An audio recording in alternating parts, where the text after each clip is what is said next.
Okay. All right, Shalom. First and foremost, we want to give all praises, honor, and glory to Yahweh. Shem Shai Ba'ashem Rakakodash. Double honors to the elders and the apostles of Great Millstone, and peace and blessings to the elect. And we are here once again. We're gonna get right into it. You can see in the title, coming in hot, and that's pretty much how these prophecies are coming. Right, they're coming in hot, and they only gonna come in hotter and hotter and hotter as we get closer and closer to that end time. Now, just I think a day or two ago, they passed that was it Genius Act or so, for regulating stablecoin, and we see. Matter of fact, let's actually start with that scripture. It says that see the prudent man see if the evil afar off, and then and hide himself. His spirit is like the wind, But so we're able to see ahead, right? What's coming when they start, taking these steps, right? It's like you watching a certain direction in which something is going. It's like if you see a cart, right, that gets on chalk and it starts going back, you already know, yeah, it's gonna crash into that tree or whatever, right? So it's the same thing. Like the Lord has blessed us with the eyesight to be able to see the things afar off and warn you about them, right? But a lot of people are stuck in this this tunnel vision of wickedness to where they can't see anything past their day-to-day life. And that's what's going to be ultimately to their detriment. So, you got that? Get that. Proverbs chapter 22, verse 3. A prudent man foreseeth the evil, Right. and hideth himself. Now you good. A prudent man foreseeth the evil. Why? Because a prudent man is one that is watching. And first and foremost is one that is aware of the times that he's living in. It tells you that in the book of Ephesians, I believe it's the 5th chapter, to basically be circumspect, right? For the days are evil, redeeming the times because the days are evil. So looking at the things happening in the world and understanding that we're in some evil times, you're constantly looking ahead as to what's coming down, right? What's coming down? What's the next thing that's about to take place? And so that allows that prudent man to foresee the evil, right? And seeing all the current actions, he's able to see how it is going to end out, right? If this was to take a left turn, how left would it really go? And if that happened, what am I going to do? That reminded me of Joseph, Egypt, being able to foresee the famine. When the Lord put the spirit on him to break that dream down, he was able to foresee and prepare. So spiritually, we're doing that now. And I had a precept to add. Wisdom of Solomon 8:8. If a man desire much experience, he knoweth things of old, and conjectureth aright what is to come. She knoweth the subtleties of speeches and can expound dark sentences. She foreseeth signs and wonders and the events of seasons and times. Yeah, so that's an aspect of wisdom. It's prophecy, being able to break down things to come, expounding dark sentences. Well, what is the hour of temptation? What is the MOTB? What are all these things? What does it all mean? Right. Seeing things in the news and saying, oh, that's a sign of something to come. Whereas other people will just pass on and not consider what they're witnessing. The job of the prophets is to look between, read between the lines and look behind the headlines, right, and see what's really going on. This is what they're putting on the forefront, but what's really happening in the background. Right, exactly. Point. Like that. Proverbs chapter 22, verse 3. A prudent man foreseeth the evil. Let's look into that word prudent after you read that. And hideth himself, but the simple pass on and are punished. So how does a prudent man hide himself? Right. First and foremost, with the covering of Yahweh Ba'ashem Yahweh Shai, right? They take the covering of the Lord. And the way they do that is to prepare. Right? They prepare so that the evil that they foresaw will not affect them. Okay, at least to the best of their ability. So there are certain evils that you can't carnally prepare for, but that's why you prepare by building your faith up in the Lord and seeking the Lord while he may be found. So that when the evil days come, he may cover you and prevent you from being harmed in those times. But a lot of people today, they don't take that covering. They don't care enough to look ahead, see what's coming to affect them. So when famines take place, they're going to be subject to that, right? They're going to suffer the having to go days without eating or drinking water, and being in that torment, in that agony, not knowing what to do or where to go for help. And that desperation is going to make them succumb to whatever Esau demands. So if he says, come and take an implant, they're going to go and take an implant. Because in their mind, it doesn't look. It's not to them like this is I don't want to do it, but then I'm kind of forced to do it. They're gonna be like, oh, this is hope. Like I was dying of thirst, and somebody just found me and brought me hope. That's how Esau is gonna present himself to them. Got it. I didn't really see nothing there, so I just like etymology. Okay. It says the word prudent originates from the Latin word prudens, starting with the accent. A contraction of province, meaning foresight or acting with foresight. There you go. Foresight or acting with foresight, and that's very important. Somebody that is able the when you go even into history, some of the best people that outsmarted and outwitted others, whether it was on the geopolitical level or whatnot, or even in government or whatever position they were in, it was because they were always seeing 10 steps ahead. Okay, they didn't plan halfway; they planned all the way to the end. So that meant, all right, if this is your end goal and this is the current situation, what are the contingency plans, right? What happens if this goes wrong? What do you do? Okay, can you get it back on track? Do you have to abandon the original plan and switch to another one? And they have all of those things in mind. So whenever the situation comes upon them, they're not dumbfounded, right? They're not like stuck, like, oh shit, what do we do? There's more on that. Shalom. Continue. This Latin term is derived from pro, meaning ahead, and verde, meaning to speak. Therefore, the etymology, Salakia, prudence signifies seeing ahead or having the ability to anticipate future events and act accordingly. And that's the ability that's been given to the prophets, right? Because the Lord, like the brother Isaiah read about wisdom, the Lord imputing wisdom into us, right, has allowed us to be able to see ahead, for us to be able to understand dark thing in the scriptures that reveal to us the things that are going to happen very soon, and that way we can better prepare ourselves for those times. That was on that. Yeah. All right, nothing. Just going into the word prudent in the blue letter, it's R1, and it says subtle, shrewd, crafty, sly, sensible. And then when you go down to the lexicon, it says, in a good sense, prudent, cautious.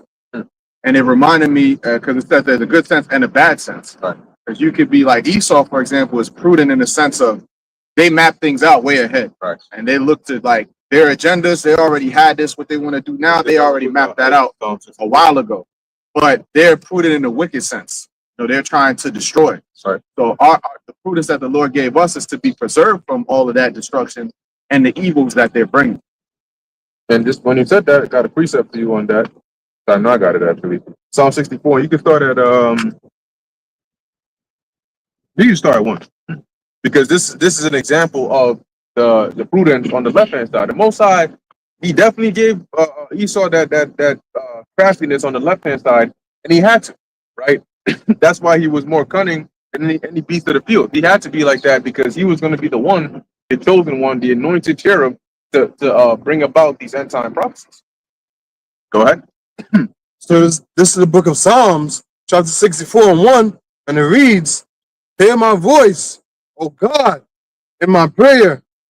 Preserve my life from fear of the enemy." Yeah, and that's the same thing we hope the Lord is going to do for us, right? He's going to preserve our life from fear of the enemy, because we know the enemy has some pretty wicked thoughts and inventions and devices conjured up against us.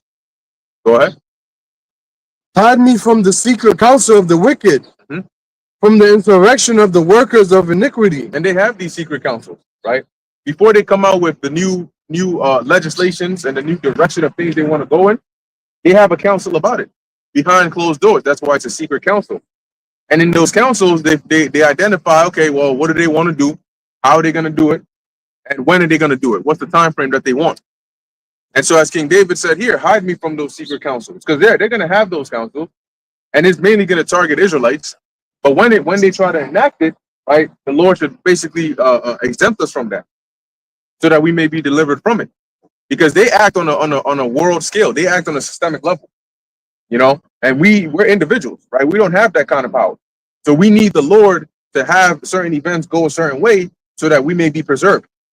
Like they set up the whole child support system, That's a part of the different points that came out of those secret councils on how to destroy the family home, right? The gender wars, pitting the man against the woman. Now, on almost every comment board you go on, if you see a video, almost every comment board you go on, there's going to be somebody on there talking about this is happening because of men. You know what I'm saying? Like, here it is, you got a woman eating abominable food, she gets sick, and that's a man's fault. You know, and then vice versa. So it's a constant gender war back and forth everywhere. I saw a video of a chick. She was holding up the train, and from what you see in the video, it looks like she's just holding the train to like, and people are upset. So apparently she had been doing it for a while, and a dude, you know, he had his backpack on. He looked like he wasn't trying to have it, so he basically grabs the two railings and he just gives her the Spartan kick straight up. You know, she flies boom like some slow motion Neo shit from the Matrix, and it falls on the platform. And then somebody in the back is like, "Thank you," and then the doors close and they leave. Now, all you see in the comment board is, "Oh, you know, he shouldn't do that to her, and she's weak. What if she had died?" And then there's this back and forth, back and forth, back and forth. Either way, this pitting of man against women in the ancient world, it wasn't really like that. All right, in the ancient world, it was a union. That's why the scriptures say that a man shall leave his mother and father and cleave unto his wife, and they shall become one flesh. So it was a union that this devil broke to cause more division and weaken the the nations, and really starting with Israel. So what's one example of the Lord hiding us from that? They've set up a system of child support. They've set up a system that is against the Israelite man. Well, the Lord will have it to where, Lord, well, you're preserved from that. You may meet a chick, and in her mind, she may actually be trying to trap you and have you end up in that situation. And the Lord might have something happen to where maybe there's a disagreement and you guys go your separate ways.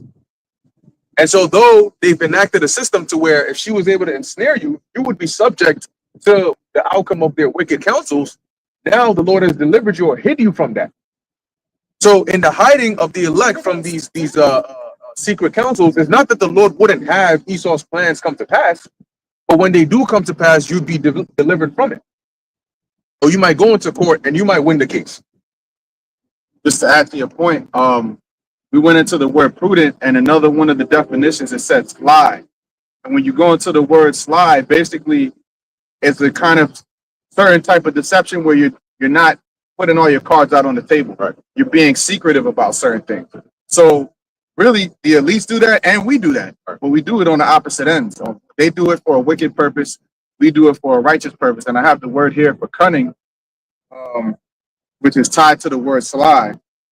With the word sly, it says having or showing a cunning and deceitful nature, right? And then when you go to the word for cunning, it says having or showing skill and achieving one's end by deceit or evasion. And the etymology, basically the word cunning is connected to when you're ready to strike or a certain strike, right?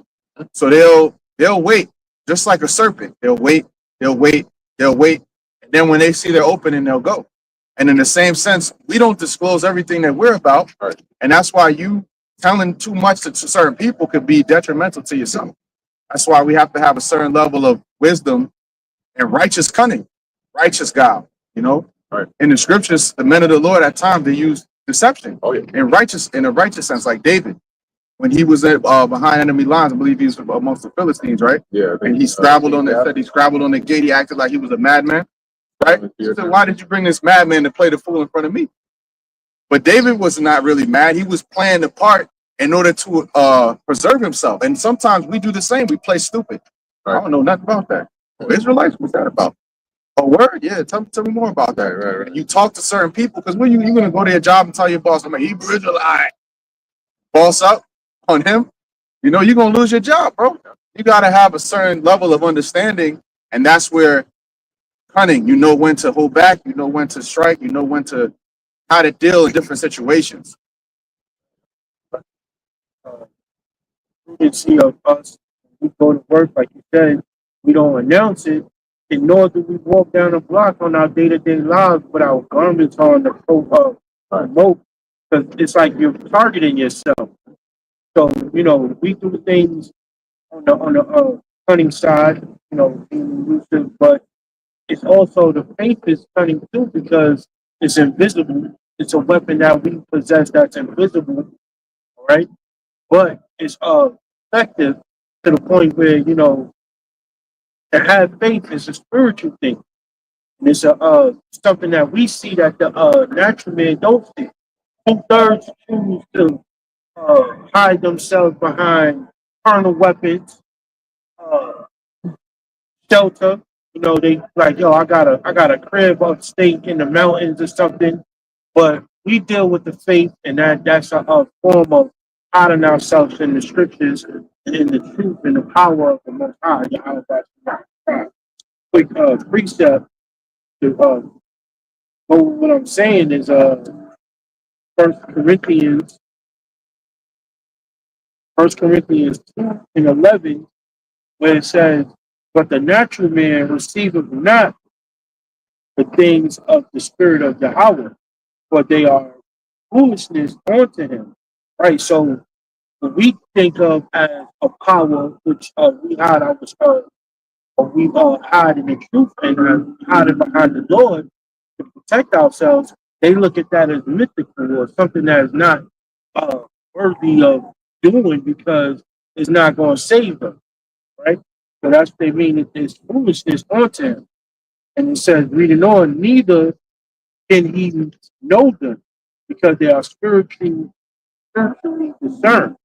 Right. So these things that we know, the natural man, 2/3 of our people, they don't know.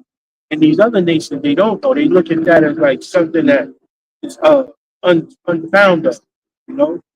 So when we hide ourselves in the scriptures, we was talking about on the way coming here how, you know, scriptures is a scientific book, right?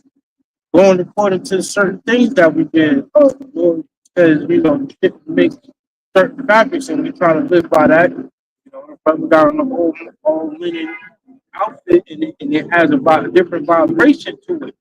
So these things that they don't look at that. They figure the more you pay for something, it's what you're getting is better for you, mind, body, and spirit. But the polo garments is completely mixed up. It ain't even 100% cotton, but you pay a lot for it. So those things we look into as far as the truth is concerned and the spiritual discernment. That's Right. Beautifully said. Beautifully said. Let's get into here we go. Oh, Psalm 64. That's what you want. So go back into it. This is Psalm 64:3, and it reads, "Who whet their tongue like a sword, Yeah, the word wet, WHET, means to sharpen. Right? So they sharpen their tongue like a sword. Go ahead. and bend their bows to shoot their arrows." Mhm. Even bitter words. Yeah, and those bitter words. So why would we care about their bitter words? What are some examples of their bitter words? Their demonization tactics and their legislations that they set up, right? Because when they describe us, they describe us in a negative light, right? They describe us as like a hate group and bigots and X, Y, and Z. But really, if you were to come up and listen to the things that are being said, if you go and listen to what they're teaching the Amalekite children in the classrooms, that's where you'll find the description that you are trying to label us over there. Okay, but if you come here, we go into the scriptures breaking down each verse so you can understand what it means. But they'll say that these guys are anti this, anti that, this phobia. I got you. This phobia, that phobia, to make us look negative, right? Those are bitter words. And then, as it mentions, they whet their tongue like a sword. So they demonize certain categories, and then they label you as that. And then after that, they set up legislations to try and ensnare and entrap you. Yeah, I was gonna say I mentioned this in one of my latest videos, excuse me, it's about pretty much a public image, right? Now the thing about Esau Edom, they like having a public image. There's a reason why, whether it be a president, whether it be celebrities, they have somebody that's over them that tells them, "Hey, go here," right?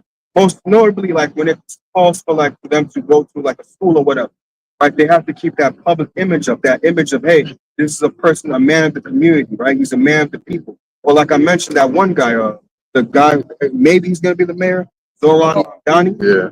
Yeah, you ever realize how with the commercials, they're always like, what, amongst the people, it's all smiles and things like that. That's to have a certain image of them, right? Have them in a good light.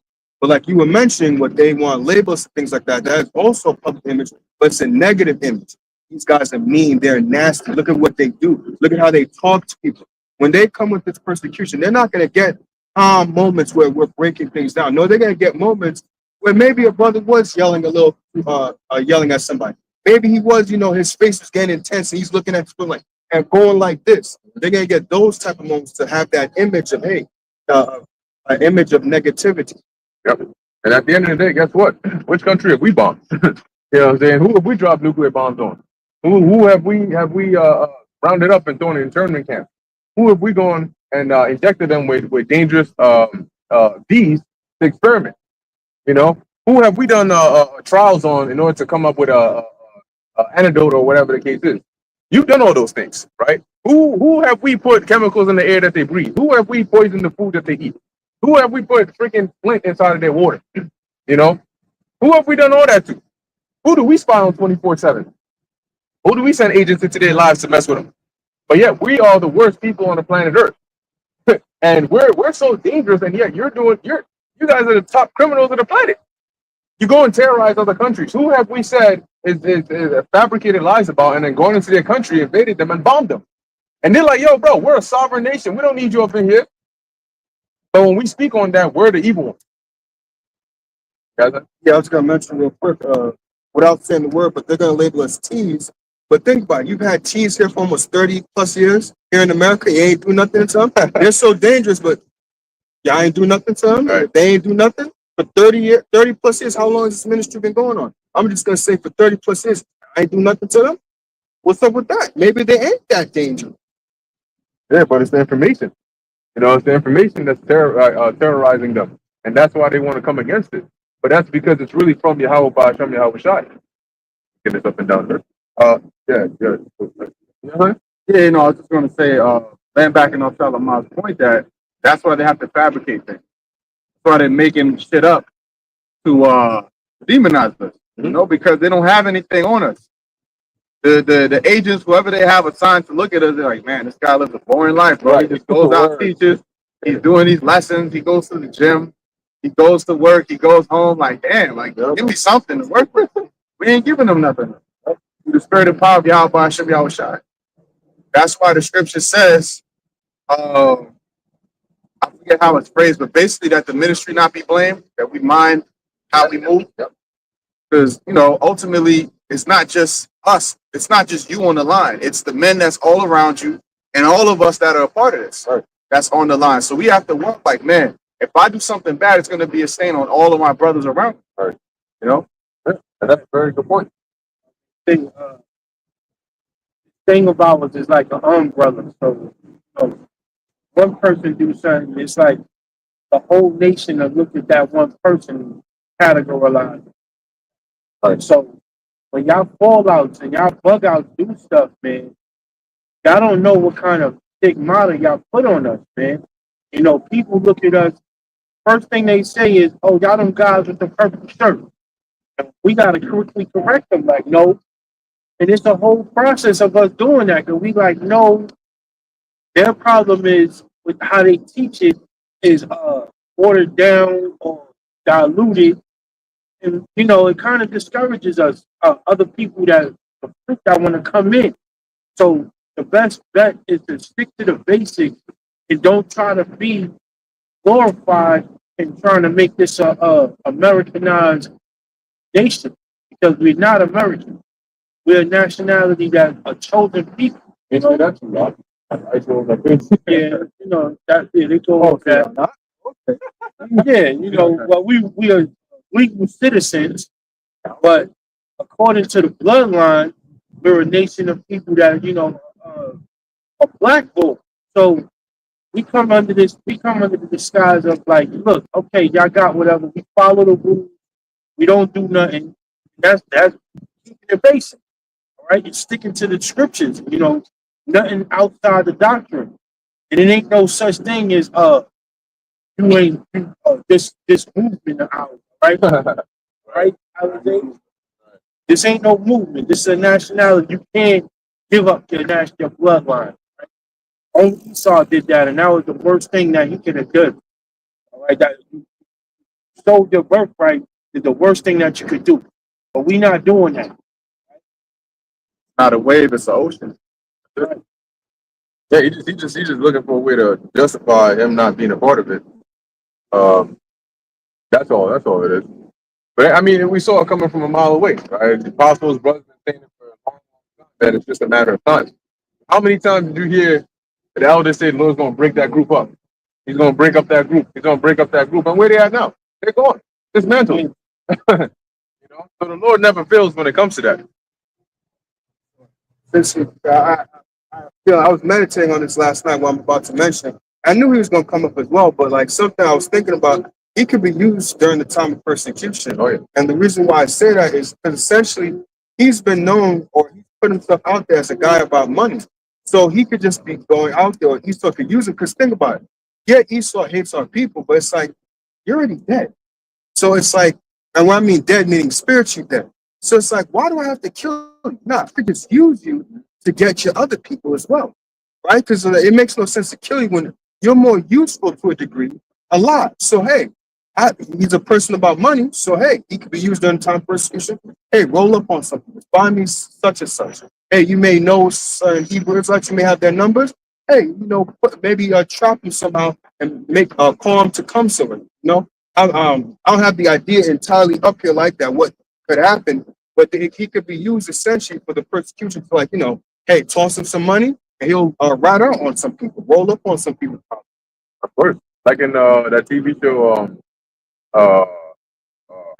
the one that we went for season 2 of, Supercell. Yeah, like how he had that I forgot his name. I know you're talking about with the son. No, the other guy. No, the evil guy. Crazy. Yeah, crazy. He was really like, when he came back from jail or wherever, he basically acted like he was back in the hood, like back with his boys and shit. Meanwhile, the whole time he was undercover, for basically for Esau. But as you always see in those kinds of even if they show you in those movies and shows, what ends up happening to that guy who ends up working for Esau? Eventually he fails. And then when he fails, they basically just dispose of him. Yeah. And that's the same thing that you saw at the end. He said, yo, give me one more chance. Get the hell out of here, one more chance. And it was the Edomite woman on top of that. And she euthanized him. So if you think that, and that's why it says in 2 Ezra 16, they that consent unto them shall be had under derision. You're going to think that you can save your hide by agreeing with Esau and he'll spare you. That's not, the Most High is the one who decides who gets spared or not. I will have mercy upon whom I will have mercy, and compassion upon whom I will have compassion. Anyway, where we at? It's 4. Got That they may shoot in secret. Psalm 64:4. I'll show you. No, keep going. That they may shoot in secret at the perfect. And that's what they do. You're not gonna see the Rothschild family, right, or the Rockefellers or the Gettys or the DuPonts. You're not gonna see them come out on freaking Fox News talking about, it's our plan to really get rid of these guys on the street corners. No, they're a problem. They're not gonna do that. And they're also not gonna come out, and at least they haven't so far, and just say directly it's specifically just these Hebrew Israelites, because they want to do it in secret. Okay? Because they have to be careful how they go about it. They don't want to attract too much attention to it. And at the same time, they still want to have an effective means of getting us to stop pushing this word. So that's why they'll come up with broad blanket statements that they can try to push us under that umbrella. So all of a sudden, there's this anti-Amalek situation is going on, and we got to stop anti-Amalek in general. Meanwhile, the same thing that's what they did with Daniel, right? No, you can't pray or make petition to any other gods. Oh, Slaki, I didn't see you there, Haran, but I think you see I end up. Let me finish this point. I got you. But basically, you can't make petition to any other god or anything of that sort for X amount of time, knowing that was what Daniel always did. Who else really in the kingdom would that mainly affect to save Daniel? So that's the same thing that they're doing. Now, they didn't just say, let's just throw Daniel in jail specifically. They had to find a roundabout way to do it. That's the same tactic that Esau is trying to use now. Didn't they do that? Sorry, I don't want to miss the point. Yeah. Didn't they do that specifically to trap Daniel up? Like they saw him praying to the Lord, and same thing. They're observing us and they're like, yo, we got to figure out a way to trap them. Yeah, and that's why they use the anti-S, because they're like almost all aspects of the scriptures, most of it, if you want to explain it, it ties in some way, shape, or form back to anti-S, all right, or back to S or E, because he's one of the main characters in the book. So when we go into like, well, you got to repent. Why our people are destroyed? Well, why are our people destroyed? Well, can't tell you that. Yeah, you got it, bro. Hey, Khan, Shalom, Yabashmi Ashar Brakatam.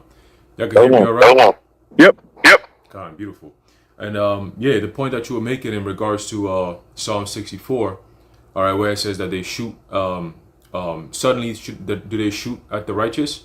All right, so basically, when you go into that word shoot, I believe in the Hebrew, it goes back to basically pointing the finger, right? So you got basically like you brother said, like the accusation, the false accusations that's going to be arising very soon, just like they did with Daniel, all right, just like they did with the 3 holy children, okay, just like they've done in so many different captivities. They try to do that with during the time of Esther, right, with Mordecai and so on and so forth. So we've seen a history of our people standing up for righteousness and the system plotting against us, all right, in the sense that they will come up and falsely accuse us to make us seem like we are the scum of the earth, we are the threats of society, we are pretty much the problem in society that needs to be eliminated, okay? But the Spirit and power of Yahweh Shemi Shai will defend us, okay? Because we are innocent in the eyes of the Lord, all right? There's a book of Revelation chapter 12, verse 10.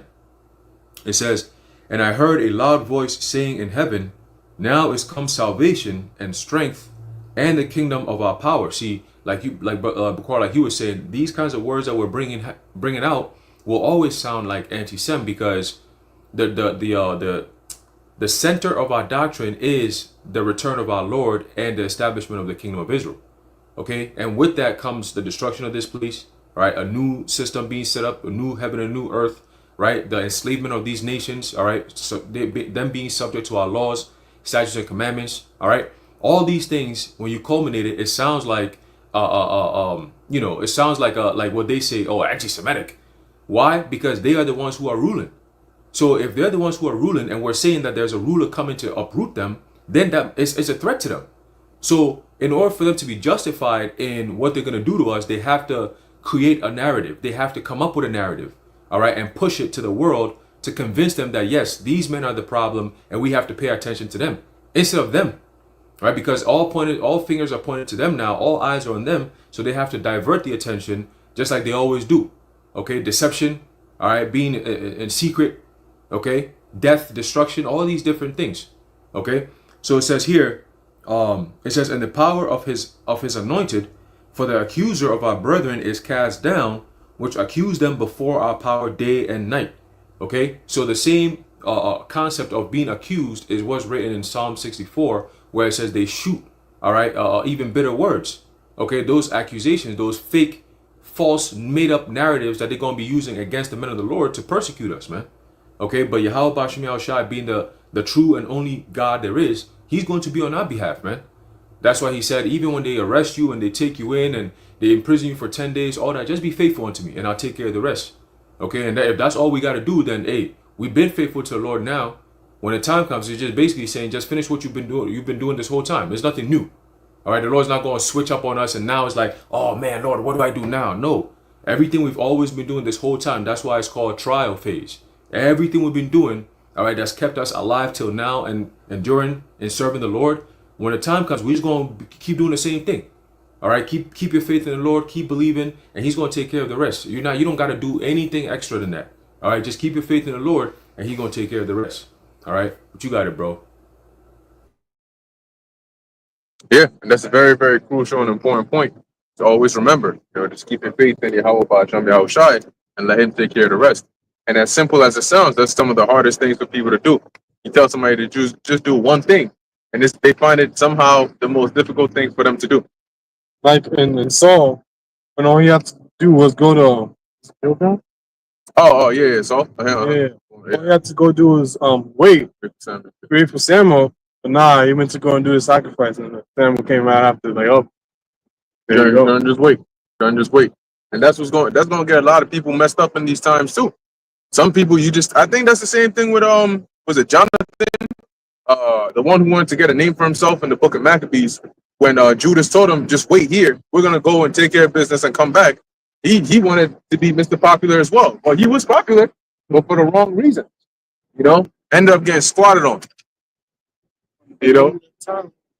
Egypt, they didn't have the faith in the Lord to give them food, so they built the golden calf. Yep. Yeah, I think it was Aaron who built that. Yeah, but they wanted another God. You know, the whole purpose of having faith is like one of the hardest things to have because it's invisible, like I said. So can't really be like, yeah, I can see, I got my faith is gonna come through for me. You gotta hope that the Lord, sees your faith and responds to that and respond to your prayer.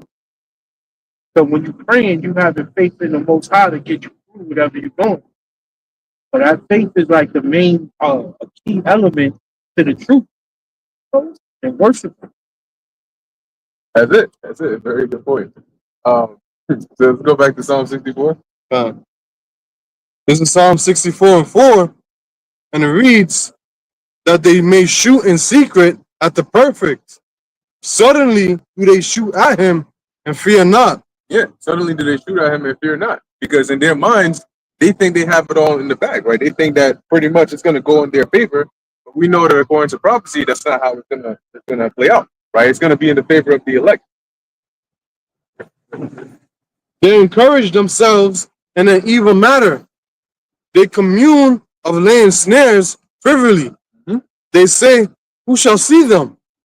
Right, they commune of laying snares privily, right? So that is the meetings they have behind the scenes.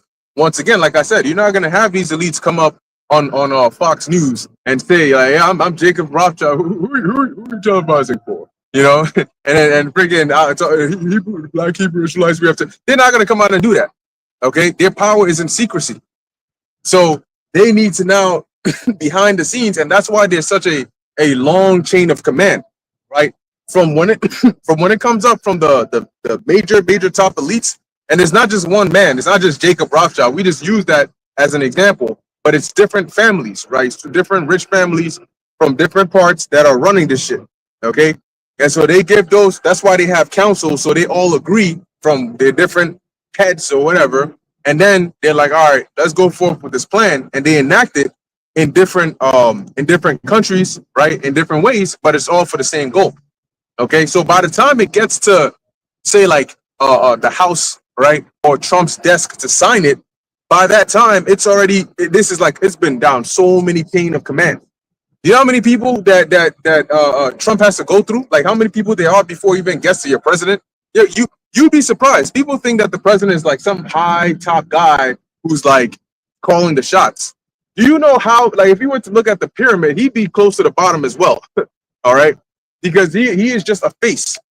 When you look behind the scenes, these presidents and these rulers, they're a face, so the people can like attribute what's happening to them.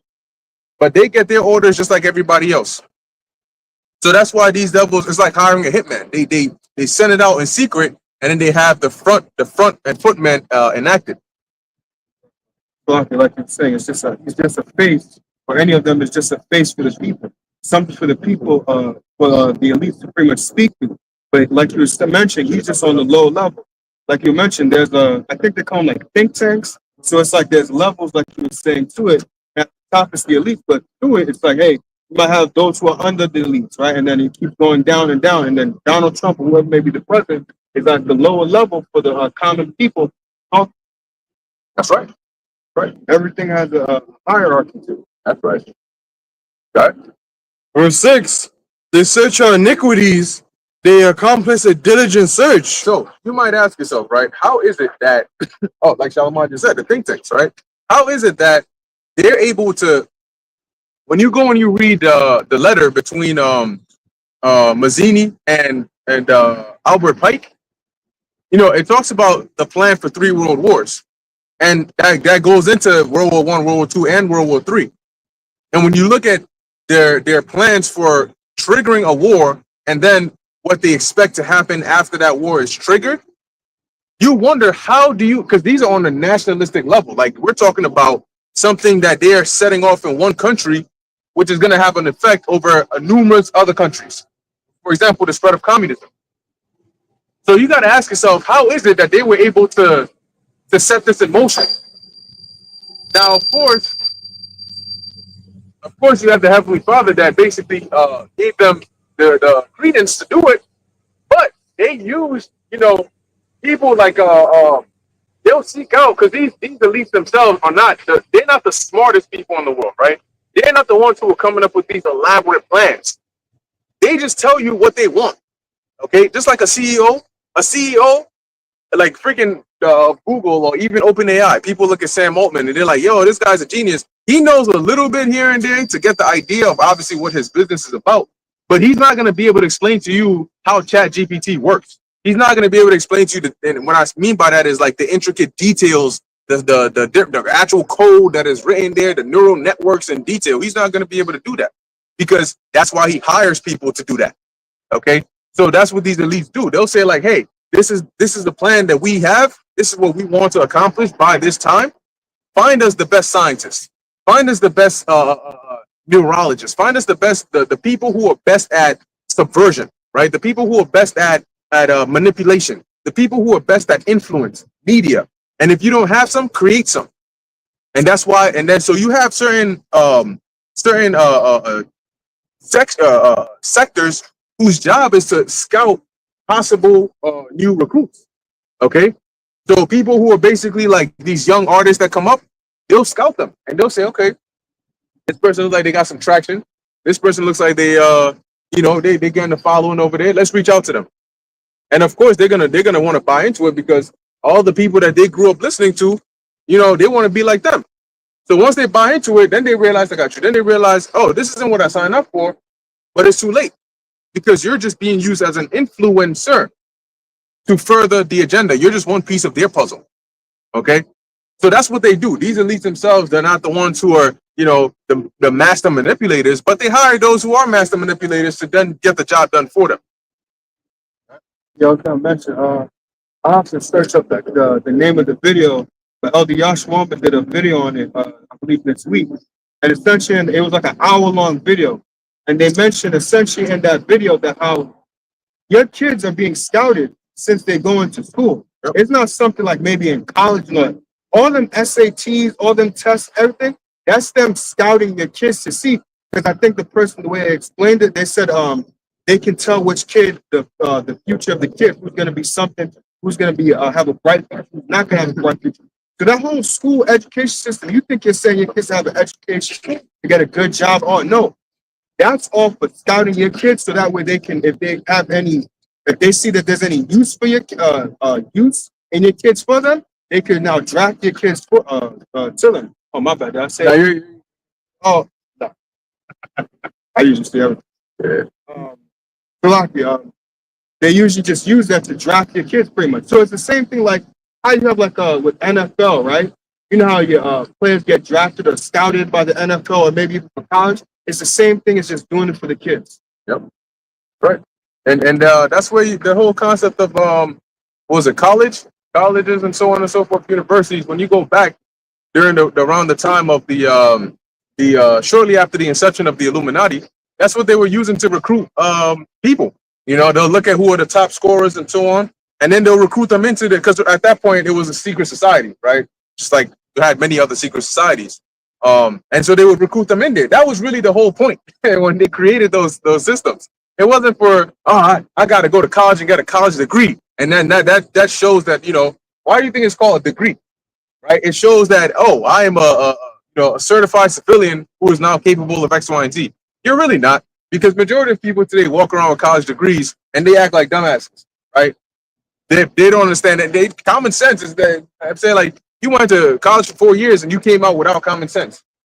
Then there's something severely wrong going on in that building. Then, anyway, let's jump now to. I got a little bit more on the point you made about the colleges. You're frozen.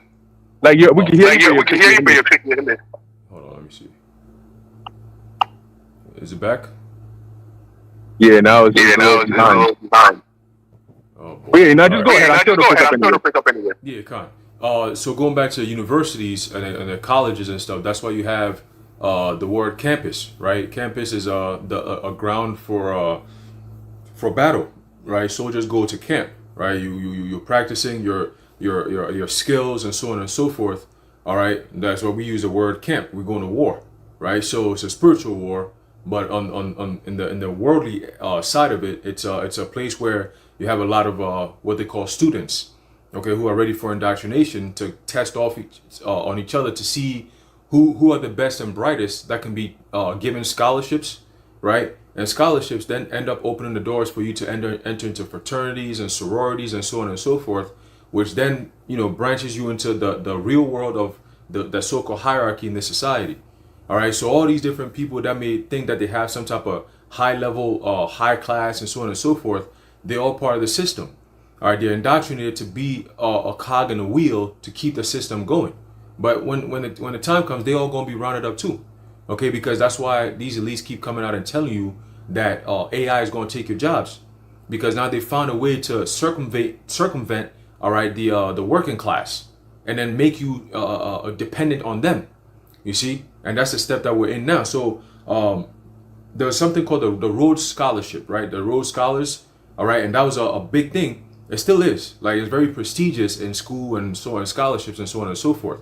And basically what that was like I said, it was like a branch of the Freemasonry thing, right? Where they'll always pick high level intellectual students, all right, and they'll do it. They used to do it, still do internationally, right? They have international students and so on and so forth, and then they all have this network. So that's why you see a country in Congo and a country in Switzerland and maybe a country in Latin America and then the U.S. and they're all kind of like interlinked with some type of commonality. Oh, you went to this school. Oh, you have this scholarship. Oh, you have this. And they're all tied and intertwined. This CEO works with that CEO, and this CEO works with this CEO, and they used to go to the same school, and they grew up, all kinds of different shit like that. Why? Because they work together to oppress the people. Okay, and it's done deceptively. That's why when you go into the book of Genesis, because Bukhari, you mentioned something about Sam Altman and how he doesn't really know the intricate details when it comes to his own technology, right? But ultimately, they'll hire other people who have that ability to go into these things, right? There's the book of Genesis, chapter 3, verse 1. It says, "Now the serpent was more subtle than any beast of the field which the Lord Yahweh Ba'ashem Yahushai, the Most High, had made. And he said unto the woman, Yea, hath the Most High said, Ye shall not eat of every tree of the garden?" All right, so the point is that the serpent was more subtle than any beast of the field. Okay, the beast represented what? The people, all right, the nations and so on and so forth, right? And the serpent is representing who? Esau, Edom. Okay, that cunning serpent that he is today. Okay, that's why you got so-called, what they call conspiracy theorists and shit, like what's this guy, David Icke and them. They be talking about, oh, these people are reptilian shapeshifters and all that. You know what I'm saying? All that crazy shit, like, oh, they shapeshift from reptiles. And what kind of reptilian are you talking about? Right? Their eyes be switching, all this weird shit that be going on, right? But it's them having that serpentine nature, okay? Which is, I will lay low for a while, and when the time comes, I'm gonna strike. And when I strike, I'm not just killing you with venom. No, I'm killing you and I'm devouring you. You see what I'm saying? And that's just how it is, right? So, when you go into that word subtle, or I believe the brother Aishar brought this out earlier, it's synonymous with the word cunning, okay? And when you go into the word cunning, right, it goes into what? To know, to have some type of esoteric knowledge that you can use skillfully to deceive, okay? So when you actually go into the word to know, it literally means science, all right? And the science is what brings in the so-called technology, you see? So when you actually look at it from a grand scheme, right, they've been able to come up with such a technology, which is science, such an intricate, detailed, subtle thing that is presented to the world as a lifesaver. But when as soon as you take a part of it, all right, like the scripture says, touching the accursed thing, as soon as you take part of it, what happens? Your whole life becomes destroyed. You end up in the lake of fire, man. Okay, so ultimately, this whole technological age is leading to that one thing, the hour of temptation, where the MOTB comes out. That's the last and final showdown. Okay, so all this stuff is leading to that. Again, Esau is going to highlight or the Lord is going to highlight Esau's subtlety amongst all these other nations when that MOTB is made mandatory, man. You're going to be like, damn, like how were they able to get to this point in such a short time?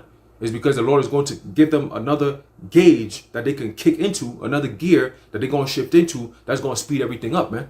All right? And you're going to see. Okay? But you got it, bro. Just wanted to bring that up. Beautiful, beautiful.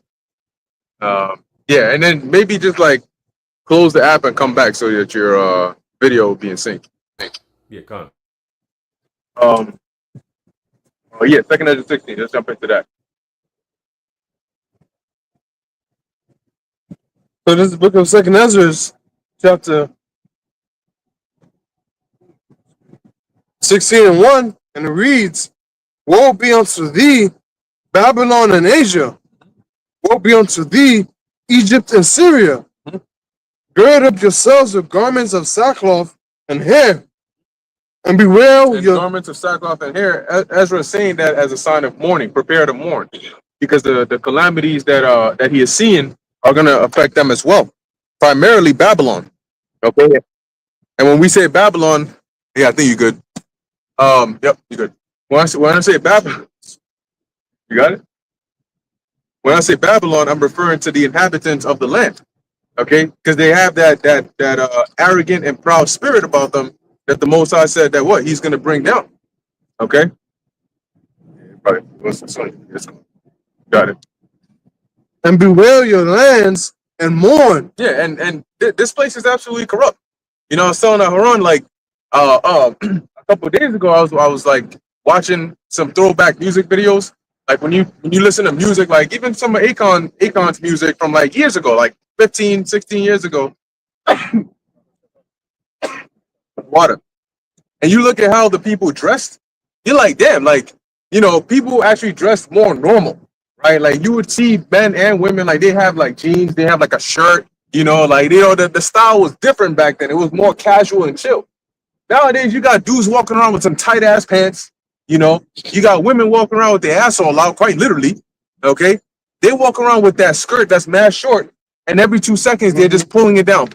It's like a dance, you know what I'm saying? Like, why are you out here?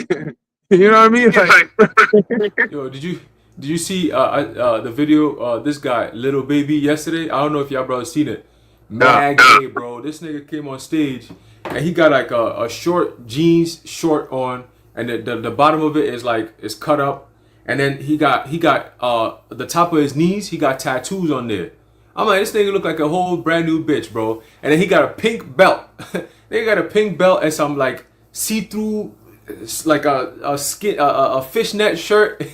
Mad gay, bro. And then he got a chains mad tight around his neck, and he's walking up and shit. And yo, I'm looking at this guy, I'm like, man. So you click on the comments, all you seen everybody cooking this dude. He said, yo, this nigga mad gay. Yo, this gay as fuck. Yo, this nigga mad gay. I'm like, you see? It reminded me of that kid, that the video you sent me where he was talking to that TG, and TG said, yo, don't do that shit. And he's like, yo, you are mad gay, bro. Yeah, he was going crazy.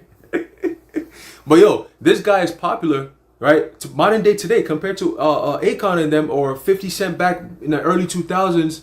Dudes was wearing these big fucking jean shorts that be like to their ankles and shit. You know what I'm saying? But yeah, you got these dudes over here wearing female clothing, like they competing with the women, and they call it fashion, bro. This shit is mad crazy.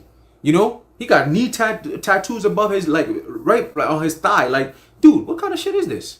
Brand new tattoos, bro. Walking around like a female, coming on stage. Like, I'm like, yo, I need to find a video. I'm so to y'all, brother. It's crazy, man. But you got it, bro. oh God, a brand new bitch. That's mad crazy. Yeah, but hey, that's what they, and you know what? They foreshadowed that in yeah, they definitely did. If you haven't seen it, you should go and watch the Boondocks. There's an episode in there where just look up Boondocks Gangstalicious. And that dude, not Thugnificent, but Gangstalicious, that dude is just a moat, straight up and down. But they show you in that episode, that's why they call him Gangsta, and then they add delicious, right? Because outwardly he gives off the image as though he's like this top, you know, gangster guy, like this, you know, the rap guy. But you know, behind the scenes, he's a whole moat, right? He's a whole moat. And they showed you how he basically, you had Riley, right, one of the main characters in there, and you know, he's like to represent like the Jake youth, which look up to these guys and they're like, yo, this guy's mad cool and shit. Yo, this guy comes out with new clothing line, and yeah, he had some clothing where it's like shorts, but it's a skirt. So you know you got the skirt closes over here, and then you like unflap it and you close it back. He came out with a purse. So Riley, which is basically following this trend, you know, their granddad is like, yo, what he's talking to Riley's brother, like, yo, what's up with this guy, man? He looking a little weird every now and like every day is looking worse and worse. To the point where this dude came outside with a crop top, right, a skirt on, sandals, and a handbag, you know. And the granddad's like, yo, what the fuck is this? He's like, no, granddad, see, no, this is the latest shorts. See, like, you open the flap and they got a place for, like, you know, your phone and shit. And then he's trying to justify why this is gangster and this is cool. This dude, they put him on TV, that Gangstalicious guy, and he was basically discussing his new clothing line. Basically, dude had a clothing line where the it was a long T-shirt. You know how like they used to wear during like, you know, around said the 2000s, they had like the long T-shirts. Yeah, that shit. This basically this the shit. Let me see if I could this the clothing line that they had out influencing people to get. And because he was a rapper or whatnot, you know, people were like on it thinking like, yeah, nah, that makes you hard and shit. So basically he had one of them where it was a long T-shirt. You know, back in the day, they'll have the hat, they'll have the chain, they'll have the long white T-shirt, the big bowler jeans, and then the Timbs. This dude had his models coming out with a long white T-shirt and the ass is cut out. So it's just like when it comes to the butt, it's cut out. So you just see the ass out and they got a long ass T-shirt. Freaking mo ass models come out, they'll stand, they'll turn, you know, then they'll walk away. They say, yo, so the reason I brought that up is because that is literally what they're doing now, right? They're having these so-called rappers that the youth listens to and thinks that they're all cool and shit, and they're basically turning them. They're turning that direction. So just like Aharon said, you come on stage looking like a brand new bitch out of the shop. You know what I'm saying? Like they just remodeled his ass. And you had other what's this guy? He made a song that was in Symphony. It was in the NBA 2K11 soundtrack. I forgot his name. Kid Cudi. Yo. I think it was him. That's what you're talking about. You on the stage like wearing pink and all. Yeah, dress. He came out. Yep. Okay. So it was him. He came on stage with a dress. And you got men out here painting their nails and shit. Makeup. Yeah, with makeup. And you know what his justification was? You know, this is how you show you a real man. Like, you're not afraid to wear whatever it is you want to wear. We reading this shit like, what? This is real? This is real? Quick precept. Bring out the precept. There's a book of Deuteronomy chapter 22 verse 5. It says, the woman shall not wear that which pertaineth unto a man, neither shall a man put on a woman's garment, for all that do so are abomination unto the Lord Yahweh thy power. So where does it say a man wearing a woman's clothing is the realest shit a man could do? It doesn't say that in here. That's not what we're reading here. All right, it says those who do shit like that are an abomination unto the Heavenly Father. All right, does not the Apostle Paul say all those who are abominable to the Lord, they're gonna partake in the lake of fire? Right, you're not gonna make it into a kingdom if you're an abomination. What the fuck? All right, an abomination is a profane thing. That means it's outside the temple. You think the Lord's gonna be dealing with some shit like that? That's why the spirit of Babylon really is hey, Revelation 17 isn't there for nothing. All right, that the mother of harlots, that spirit, it stems from here, man. All right, they make it okay to be not okay. You know what I'm saying? Like, it's okay to be out of your fucking mind, bro. You know, this place it's like a harbinger of demons. You know what I'm saying? You got Doja Cat. This bitch come out on the scene looking all nice and cute and shit. Next thing you know, she turned to a whole demon. You know, she doing videos where she bald and shit. She like a black demon in the corner of a door in a house somewhere. I'm like, how the fuck did she even get to the top of it? Like, who the fuck? You know what I'm saying? What kind of yo, you know? But this is the land of the valley of the shadow of death, for real, man. All right, but you got it, bro. 1 Corinthians 6:9. Know ye not that the unrighteous shall not inherit the kingdom of God? Be not deceived, neither fornicators, nor idolaters, nor adulterers, nor effeminate, nor abusers of themselves with mankind. Yeah, that you abusive moles out there. All right, you abusive studies out there, man. You gonna get a destruction, man. No, fire if we burn the wicked, man. That's it. Like Benjamin said. You know, they had that one video in Jamaica. There was one of the main conservative political parties. I don't know the name. I don't keep up with Jamaican politics, but I saw this video and they were singing that song about I forget how it goes, but Run the Chichi Man. You know, so Yeah, I don't- some young stuff, you know. yeah, and They were wearing all green, right? everybody was cheering. Yeah, everybody in the crowd was cheering. So that vibration is coming back to the earth, man. There's gonna come. There may come a time soon where you moles, you're gonna have to run and hide because people gonna be when all hell breaks loose. Them conservative right wingers in here and the MAGA people in America, they're gonna be coming for y'all, man. You know, but that's oh yeah, Recently, you look like a witch. You got black long wig on, all black dress, black lipstick, Oh my God. and Will and Jada standing next to him, cheering with laughter. Like they look like they the most happiest parents they can be, but he's standing in the middle of them, looking like MK Ultra case, man. Like he just got electroshock treatment. He will. Lord brings that judgment. It's gonna be electroshock with fire. the word there for effeminate is malakos, which mal in Spanish is bad. So That's in the New Testament, right? yeah. I think Haran, you know it, right? The word, Malakas, which is like a faggot, or like somebody calls you that in Greek. That's an insult. That's you throwing hands with that. Yeah, Adamite, a boy prostitute, a boy pro. They had that in GTA 4. You know, What? no, not the. They didn't have the boys. They the term, like if you hit somebody, they like, you stupid malaka. You know, yeah, they had that. It says soft to the touch, Yo, in a bad sense, definitely in the man. of a boy kept for relations with a man, of a male who submits his body to unnatural lewdness, of a male prostitute. So, and there's another video of Kid Cudi dressed in a wedding dress, holding hands with an Edomite at a red carpet for some event. He just looked dark and defeated, bro. Dark and defeated. You can't tell me you happy with the life you're living, nasty motherfucker. You know. But this is what Hollywood. You made it. Now you can be a Mo and be proud and be all over the place on Front Street. What's the end of it?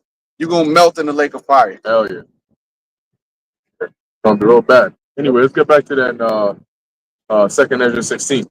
That's going to go into the judgment of the Lord. This is why the Lord said it'll be a time like never before, because He's not holding back the judgment. He's not punishing you in measure this time. His goal this time, because he has already reserved his number, his elect. The rest of you, his goal is to actually destroy you. So now it's like fighters before they actually fight, they'll do the whole like standoff. One of them might actually punch one of them, and they might get so pissed, they might talk so much shit that they just can't wait till, because now they got to hold back, right? Because the fight hasn't started yet. But they can't wait till that day where they get in the ring. I remember there was a video of this one fighter. Yo, he was so enraged. Like the second the bell rang, usually they just be out there in the corner waiting. This guy was like, the ref had to like hold him back till the bell rang. And the second the bell rang, he basically sprinted at the dude and just started going in on him. And that's basically how the Lord is going to get on these guys, because in Jacob's trouble, that's like the bell ringing. Because he's like, all right, I've been long suffering for this very moment. Now everybody, it's like now I can grade the tests. Everybody pencils down, and now it's time for judgment. So the rest of you, man, it's Mike Tyson in his prime time. That's in Revelation 7. Real quick, there's a book of Revelation, chapter 7, verse 1. It says, "And after these things I saw 4 angels standing on the 4 corners of the earth, holding the 4 winds of the earth." All right, that's representing what? The destruction that's going to come by way of the fire. And remember, the scripture says that is a devouring fire, and the Most High Spirit is going to be in that fire. Okay, so you know it's going to be that heat, scorching, excoriating. That's why in the book of I believe the 2 Peter, where it says it's going the elements shall melt with fervent heat. Ain't no fire that gonna melt everything like that. There's fires all the time. You still have the structure still standing there after a while, right? Because they get to put the fire out. This is devastating fire that consumes those kinds of fires, and ain't gonna be nobody who could take that fire out.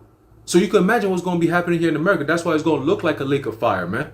All the elements that's mixed in there, the petroleum, the gas stations, the buildings, the helium, the whatever gases that's all over the place, all gonna be engulfed in this flame. The people, the wood, the stone, the gravel, the metals, everything, cars, houses, right? Everything that's flammable, even these devices that we use that's highly flammable, these Tesla cars, all these things gonna help with the flame, man. All right, these Tesla cars, you can't even put these shits out. You know what I'm saying? Them shits burn. You can't put them out. So, hey, man, it's going to be a beautiful thing, right? But guess this. It says what? It says, corners of the earth holding the four winds of the earth, that the wind should not blow on the earth, nor on the sea, nor on any tree. That's the Lord's anger being held back. Like Bakar, you said that the refs are holding the guy back. Like, yo, hold on, man. Once they move out the way and the bell rings, bing, bing, bing, it's over with. It says, and I saw another angel ascending from the east, having the seal of the living power, and he cried with a loud voice to the four angels to whom it was given to hurt the earth and the sea. Okay? Shit. It's a saying, hurt not the earth, neither the sea, nor the trees. That means that, everything is about to get demolished. Till we have sealed the servants of our power in their foreheads. That's the key. Okay, so really, in reality, the only thing that's holding the Lord back from destroying this place is because of the elect. Once the elect is sealed, do you see how important the elect are? These people out here be wilding out, bugging out and shit. The elect is because of the elect why Yahushua is coming back, and it's because of the elect why the Lord hasn't even set that judgment out yet. Okay, so once the elect are sealed, all right, Yahushua, the Lord's going to let the angels loose, and then Yahushua comes back and he delivers the elect out of the destruction that comes after the angels have been loose, man. Okay. But you got it, bro. Just wanted to put that in there. You got it. Oh, now I'm just gonna mention this is the last time that the Lord gets to punish Israel. So when he gets to punish them, he's gonna make sure that they feel it. Like, cause after this, that's it. So he's gonna make sure that he's gonna do everything and whatever he's gonna do to make sure that you feel like, hey, don't ever cross me again. If you cross me, he's gonna leave an ass woman that's gonna make you remember, like, yo, don't ever fuck with him again. Don't ever cross him. Don't ever just listen. That stubbornness is gonna go away. Pull that switch out on y'all. Pull the metal side of the belt. Yo, you're damn right. Yeah, because like we said, man, this time the Lord is not, he's punishing you onto destruction, right? That's this time the Lord is punishing you onto destruction, all right? And that's why the judgments that are written, he reserved it for this time. Okay? Because now it's been confirmed. Like everybody, once this word goes out, everybody's lot is sealed. And if you are not of the elect, written from the foundation of the earth to be delivered, you're gonna face judgment and destruction. The real life version, not the version you read about and the version you imagine, but the version that you experience in real life. Okay? Second Ezra 16:3, a sword is sent upon you, and who may turn it back? Mm-hmm. A fire is sent among you, who may quench and extinguish it. Yeah, when the Most High sends that sword and that fire in the form of destruction and calamity upon the earth, a lot of people are going to be begging. A lot of people they're gonna be begging because they're gonna see that when they see the Lord, who the Lord is dealing with, and they're gonna be trying to gravitate towards you, trying to get some help. But not everybody's going to be accepted. Not everybody's going to be taken, because if you are, whether you're wicked or you're righteous, everybody's going to want to seek deliverance. The difference is, if you're wicked and the Lord has destined you for destruction, we can't do anything for you, and we're not going to want to do anything for you. Okay? But at that time, you're going to have people crying, begging, weeping. Please, please, please, no, please, let me do, I'll do anything, I'll do it. But at that point, there's nothing you can actually do that's going to change it. right? And that's what people don't understand now. In that time, if you wait till that time, there's nothing you can do to actually change the situation. So when you come up with the "I'll do anything," nothing you can do is gonna change your situation. And you're gonna have certain people run into situations where they'll get beguiled, right? Dude will tell them, yeah, yeah, of course. All right, you come over here, you do this for me, do that for me, and then I got you. You know, I'll make sure you're good. And then when it comes time, they just dip and leave them. Go ahead. Oh, go ahead. Oh, quick precept.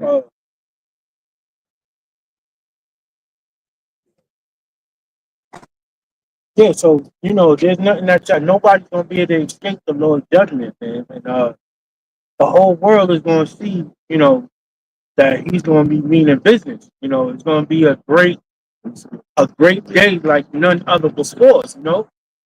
Like you said, our people gonna see that this is the worst punishment. I mean, the worst finality of our punishment. And the other nations are gonna see that the Lord means business. This is in Isaiah 66:16. For by Isaiah 66:16 reads, "For by fire and by his sword with the Lord will the Lord plead with all flesh, and the slain of the Lord shall be many." Right? So, sword, of course, we know that's the fundamental mysteries, and also fire is mysteries as well, but also the chariots. They're gonna be vaporizing people as well, man. You know, but that judgment is gonna be for all to see. The elect is gonna be spared out of it, but we will also see it as well. But on the upper side of things, we're not gonna be afflicted by it. But the whole world gonna see that, man. That judgment is for everybody to see, and it's coming, right? And it's coming at a fast pace. Right? Y'all see all these disasters happening, taking place, right? These floods, these earthquakes, right? These wildfires, all that stuff is a part of the snowball effect of the Lord coming back. That's just the tip of the iceberg. Yeah, I was going to mention it said in the precept that the brother just read, but by fire shall the Lord plead with all flesh. See, people don't understand when they say only God can judge me. You don't understand what you're putting upon yourself when you say that, because the Heavenly Father don't talk. He judges when He's ready to. He's not going to. Now, the way that Heavenly Father does talk to His men, and if you don't have spiritual ears to take heed to that and to listen, then when you say, "Oh, only God can judge," well, you're right. I am going to judge. Well, it's not me, but From the perspective. He's going. Yeah, He's going to judge you. That's what He's going to do. It's like when you simple-minded fools say that shit. There's an angel watching, like, oh, bet. Hey, Lord, you're not gonna believe what they say now. Put them on the list. And boom, here they go. The angels deliver the message. So everything you say, that's why the Lord said every idle word. Like, if I could pull that real quick. It's just also mentioned because you gotta understand the Heavenly Father is a man of men. So like when you say things like that, it's almost like it's challenging. It's like an antagonist. It's like, oh, really? Okay, let me see you in a couple of days. I got some plan. Don't worry, I got all to see. The Heavenly Father has time. You don't have to see. I said that me and my friends used to threaten people in high school. Be like, yo, don't worry, I'm gonna get you back. Like when? No, I'm not gonna go back to tomorrow. I ain't gonna go back to you there next week. Nah, I'm gonna get you back. But don't worry, it could be a week from now, a month from now. We gonna get you back. Don't worry about that. So it's the same thing with the Heavenly Father. I ain't gotta get you today. I ain't gotta get you next week. I even gotta get you next year. When I get you, it's gonna hurt you. And that in itself is tormenting because now you're always thinking about it in your mind. Like you always got to look over your shoulder. You don't know when it's gonna come. That's how people look at it. Every time they see you. Wickedness is very timorous. Yep. Constantly over the shoulder. But you don't see us doing that. We fear the Lord, of course, but we're not in the same sense of these people. They're just afraid of everything, any and everything. Our fear is towards the Lord. So we don't have to be afraid of, oh shit, looking over our shoulder. We are circumspect, but we don't walk around. That's why the scriptures talks about the Lord did not give us a spirit of fear. Hey, I'll say this real quick.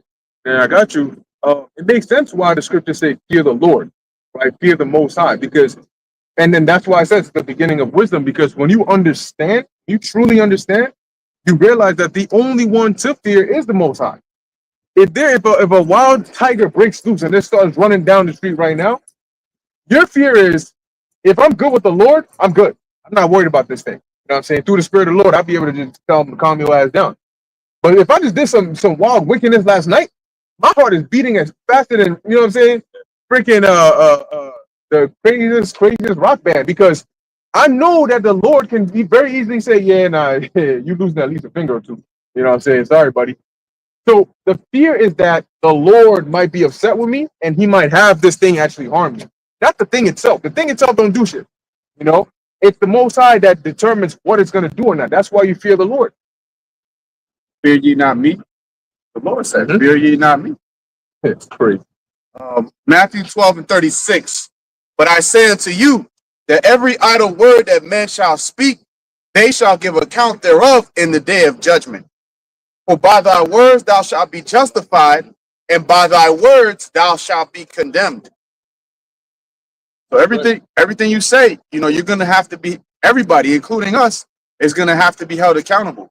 That's why it's important that we all speak the same thing, that we lock in with the doctrine, because as much as it has been given to us and bestowed upon us, now it's a heavy responsibility for us to teach the right way, teach the right thing. That's why you see us, oh, what's the big deal? The MOTB, like, it could be this, it could, the Lord. I heard a dude say once that, oh, Yahweh Shai gonna work all that doctrine stuff out later on. You mean to tell me he didn't work it out now by giving us the Holy Spirit? Yeah, he's gonna work it out. He's gonna work it out all right. He won't put a foot in your ass sideways, man. That's how he's gonna work it out. So again, people don't understand the gravity of the things they say. You know, the power of the tongue. You know, you speak something and then boom, the judgment comes back upon your head. And that goes to a lot of things, man, the way you live. You know, the Lord has a real interesting and funny way of judging you, man. The same way a dude glorified in his money in his car, then he's broken homeless on the street one day. The same way you glorified in doing this and that to other. That's why it says what happened to Antiochus Epiphanes. The Lord judged him in that way because he had tormented other men's bowels in certain ways, you know, in sadistic ways. So what do you think he's gonna do to kill Bates? That dude. What do you think he's gonna do to these other guys, man? These Bergs and these other guys, man. I'm not gonna name names, but you know what I'm talking about. These tech guys, these demons, man. These elites. Yeah, Fuckerberg. Fuckerberger, you know? Y'all gonna get what's coming to you, man. That's right. That's right. Hey, that's why King David said in Psalm 19 that let the words of my mouth and the meditations of my heart be acceptable in thy sight, O Yahweh Ba'ashem Yahweh Shai. Right? Because everything that you say, like Ashiar said, and as the scriptures say, that every idle word that men shall give, right, they shall give an account thereof in that day of judgment.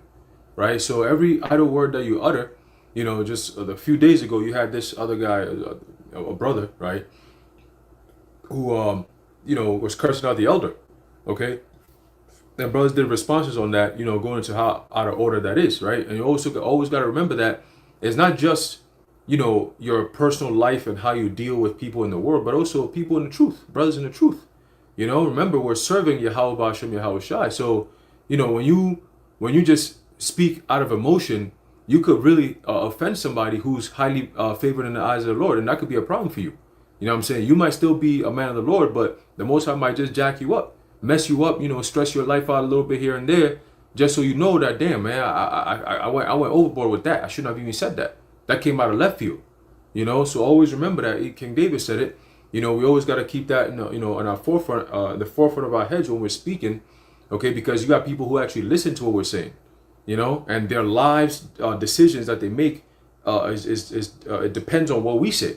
You know what I'm saying? So if you're out there, you're not giving the right doctrine, look at all these people, these lost souls that follow Sakari and them. Look what's going on with all that shit now, right? But they were hanging on every single word that this clown was giving them, you know? And remember, it's all spiritual because Sakari is the same daggerman back during the time of Yahushua, okay? I believe they were part of the people who pushed for the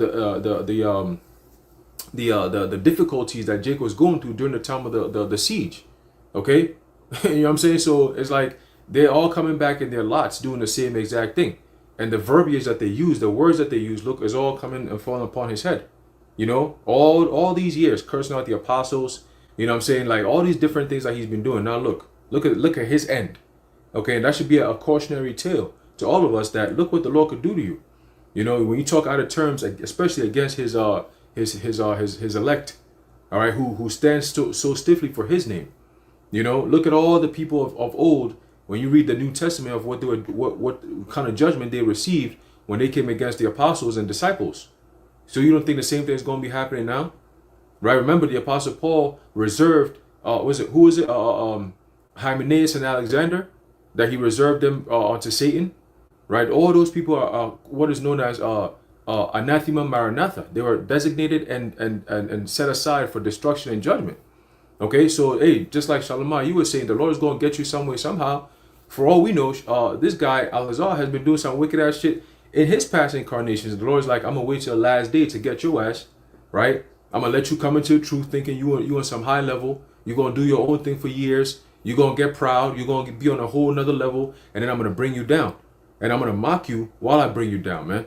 And now look, he talking about he no longer a part of the Hebrew Israelites. There you go. The Lord has completely taken his spirit away from him, completely. And now we're going to see his sad end and his destruction, because he still never repented for disrespecting the apostles like that. And the Lord might never let that go. Okay? The Lord might never let that go. And I'm just a mortal man. And to me, I find it hard to let go of that, because I'm just not used to that. You know what I'm saying? So the Lord might be like, you know what, man? This guy, I'm just going to take his ass out. So just watch his destruction.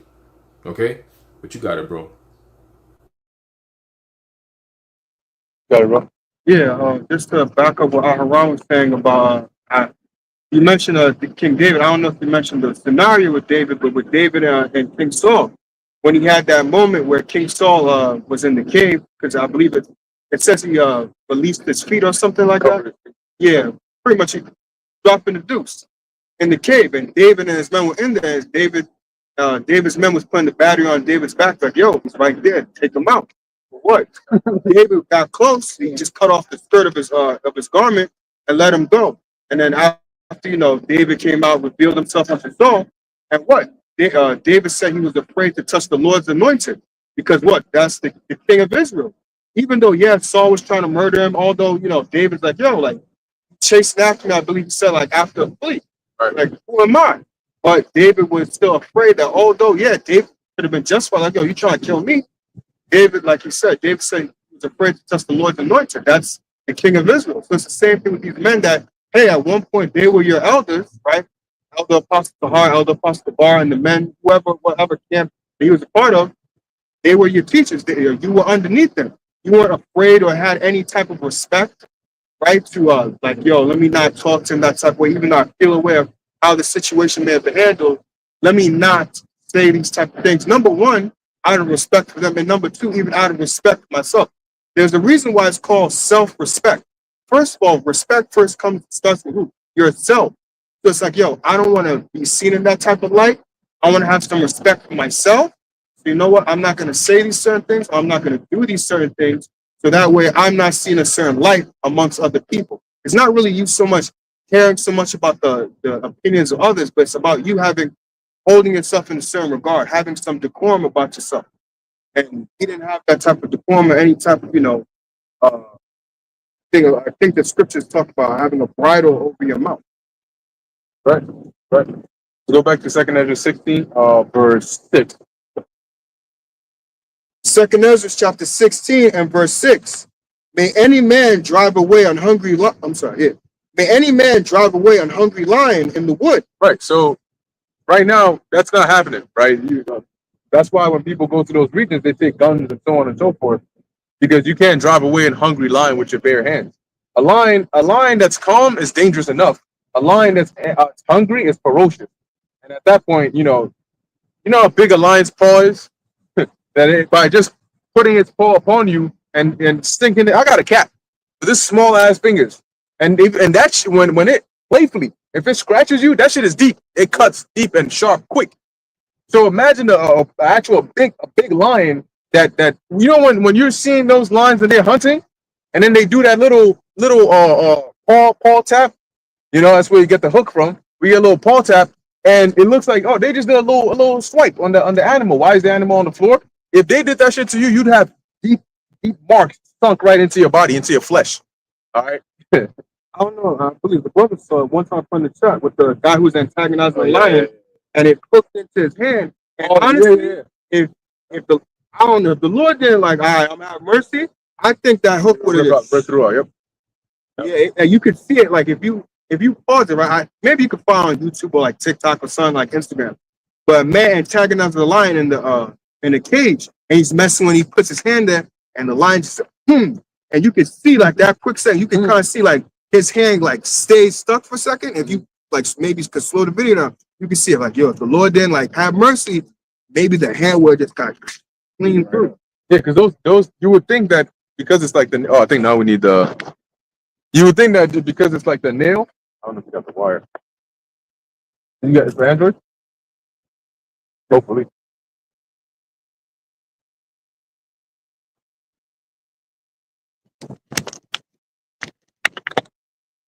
No, it's a different one. Let me see. I might have. For your phone, right? Yeah. We use actually our phone. But yeah, if it goes off, we'll just join back. But while we still have the thing on here, yeah, those just because they look like nails that are like coming out, you know, your nails as a human being are not that strong. If you had long nails and you try to like climb a tree with your nails, that shit is gonna peel back. It's not the same with these that's why they're called claws, right? With like the big cats, they have claws. If you've ever seen a cat climb a tree, it's using its claws. It's sinking its claws in and it's climbing that tree. That means that it's holding up its whole body weight using these claws as it's climbing. So when a lion, which is even much bigger, sinks its claws into your body and it's peeling back. Ah, yes, perfect. The water. And it's peeling back. That's basically your ass. Nice. It's good. Right on cue. You ain't coming back after that. So, like where we were in 2nd Ezra 16, can a man turn away a hungry lion? No, it's rhetorical because the answer is basically no. Got it. Or may anyone quench the fire in the stubble? You can't do that either, right? Once again, rhetorical. Go ahead. So, you good. Or may anyone quench the fire in stubble when it had begun to burn? May one turn again the arrow that is shot of a strong archer? It's like in today's term, if somebody shot a bullet at you, are you gonna be able to? There was that movie where I don't know if it's like a spy movie where they were able to like. Is it that? Wanted, yeah. We would turn the bullet. Yeah, okay. This ain't that bullshit. Definitely is bullshit. Yeah, this ain't that. Where they're able to shoot a bullet and just like flip the gun so the bullet now does a whole turn and hits you. No. That's not how it works, right? So just like the scripture is saying, and this is likening. Ezra is basically setting the ground for the judgment of the Lord, right? To say like, just like you can't turn away a hungry lion, just like you can't stop the fire in the stubble, and you can't turn back an arrow that's been shot from a bow. You're not going to be able to turn back the plagues of the Lord. Go ahead. Verse 8. The mighty Lord sendeth the plagues, and who is he that can drive them away? Yeah, you notice the scriptures never talk about stopping the plagues of the Lord, right? Like, we're not here to stop the plagues of the Lord. We're not here to tell the Lord, please don't do this. No, we're here to ask the Lord to please have mercy on us when he does this. Nobody is here to stop the will of the Lord at all. Yahushua, the closest person to the Most High, which is Yahushua, said, I'm here to do my Father's will. Okay? At best, he prays for us that we may be delivered from it. So just keep that in mind. So as it's saying here, the Most High, the mighty Lord, is the one sending these plagues. Nobody can turn them away or stop them. Nobody's going to do that. You jump in the way of the judgment, that's suicide. Go ahead. Verse 9. A fire shall go forth from his wrath. And who is he that may quench it? That's it. I got to watch it. I got to watch that. But yeah, who is he that may quench it? Go ahead. He shall cast lightnings, and who shall not fear? Yeah, because ultimately the Most High is the only one that can stop his own judgment, and he ain't gonna do it. He ain't gonna do it. You know why? Because he said he's not a man that should lie, nor the son of man that should repent. So he has already set these judgments basically in stone. He's not gonna go and undo them. Go ahead. And who shall not, I'm sorry, he shall cast, I'm sorry, he shall thunder, and who shall not be afraid? Mhm. The Lord shall threaten, and who shall not be utterly beaten to powder at his presence? Right. So when the Most High threatens, right, as he brings these judgments upon the earth, who's not going to be utterly being to powder at his presence? So who's going to survive that? And in the literal sense, when Yahushua comes back with those chariots and he starts letting off them destructive beams, everybody's going to get serious at that point. The luxury and all that, it's good. Look, here, this is the hierarchy of survivability. When shit goes down, the first thing people are thinking about is surviving. Okay, survival comes first. That's where your natural primitive instincts go to. Survival first. So that's health, right? Protection, you know, food. Those are the first few things before you have like the luxury. And the luxury comes once you already have the main essentials. Okay? So in this time when where people already have these things that they need, that's why they're so indulged in vanity. Because it's like, I don't need to worry about food. You know, I don't got to worry about shelter. I don't got to worry about this. I just got to worry about, I'm bored. You know, being bored is their main concern now. You know, yo, what's the word? We outside, like what we doing today? You have some people that act like they go through withdrawal symptoms if they just got to stay home one day. It's a Saturday and you just got to stay home and just chill out. They can't. They're like, they're itching. They have to go out and do something. You know, they got to go to the club or they got to do something. And you look at them like, yo, you, if that's your biggest concern, you ain't making it out this place. All right. You pretty much going to be cooked with this place. We said Yep. Isaiah 55:8. For my thoughts are not your thoughts, neither are your ways my ways, saith the Lord. For as the heavens are higher than the earth, so are my ways higher than your ways, and my thoughts than your thoughts.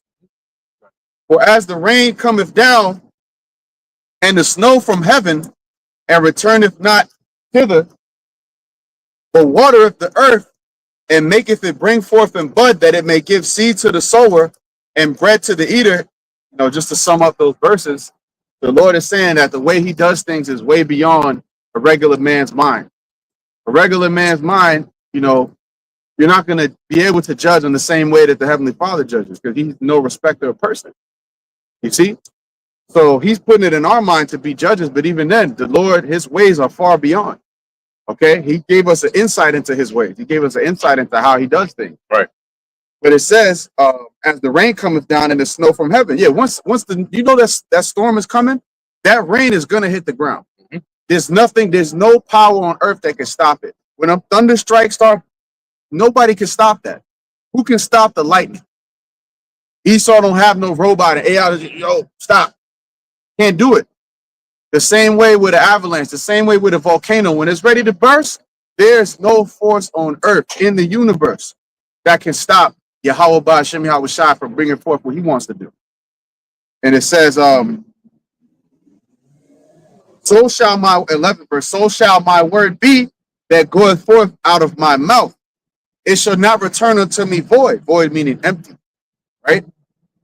But it shall accomplish that which I please, and it shall prosper in the thing whereto I sent it. So the word for the benefit, because when you go into this chapter, it's really talking about the joy, but you know, the word also encompasses judgment. You know, so the word that went out, it accomplished what it was meant to do in gathering the elect, and it's also accomplishing what it meant to do in casting out judgment on the non-elect and casting out judgment on the heathen nations. Right. That's beautiful. So where we at? oh, the bar had a point. Oh, go ahead. Yeah, the word is also used as a warning. Right, when the Lord's judgment is coming, the closer and closer we get down to the pipeline, you see that his word is not coming back void.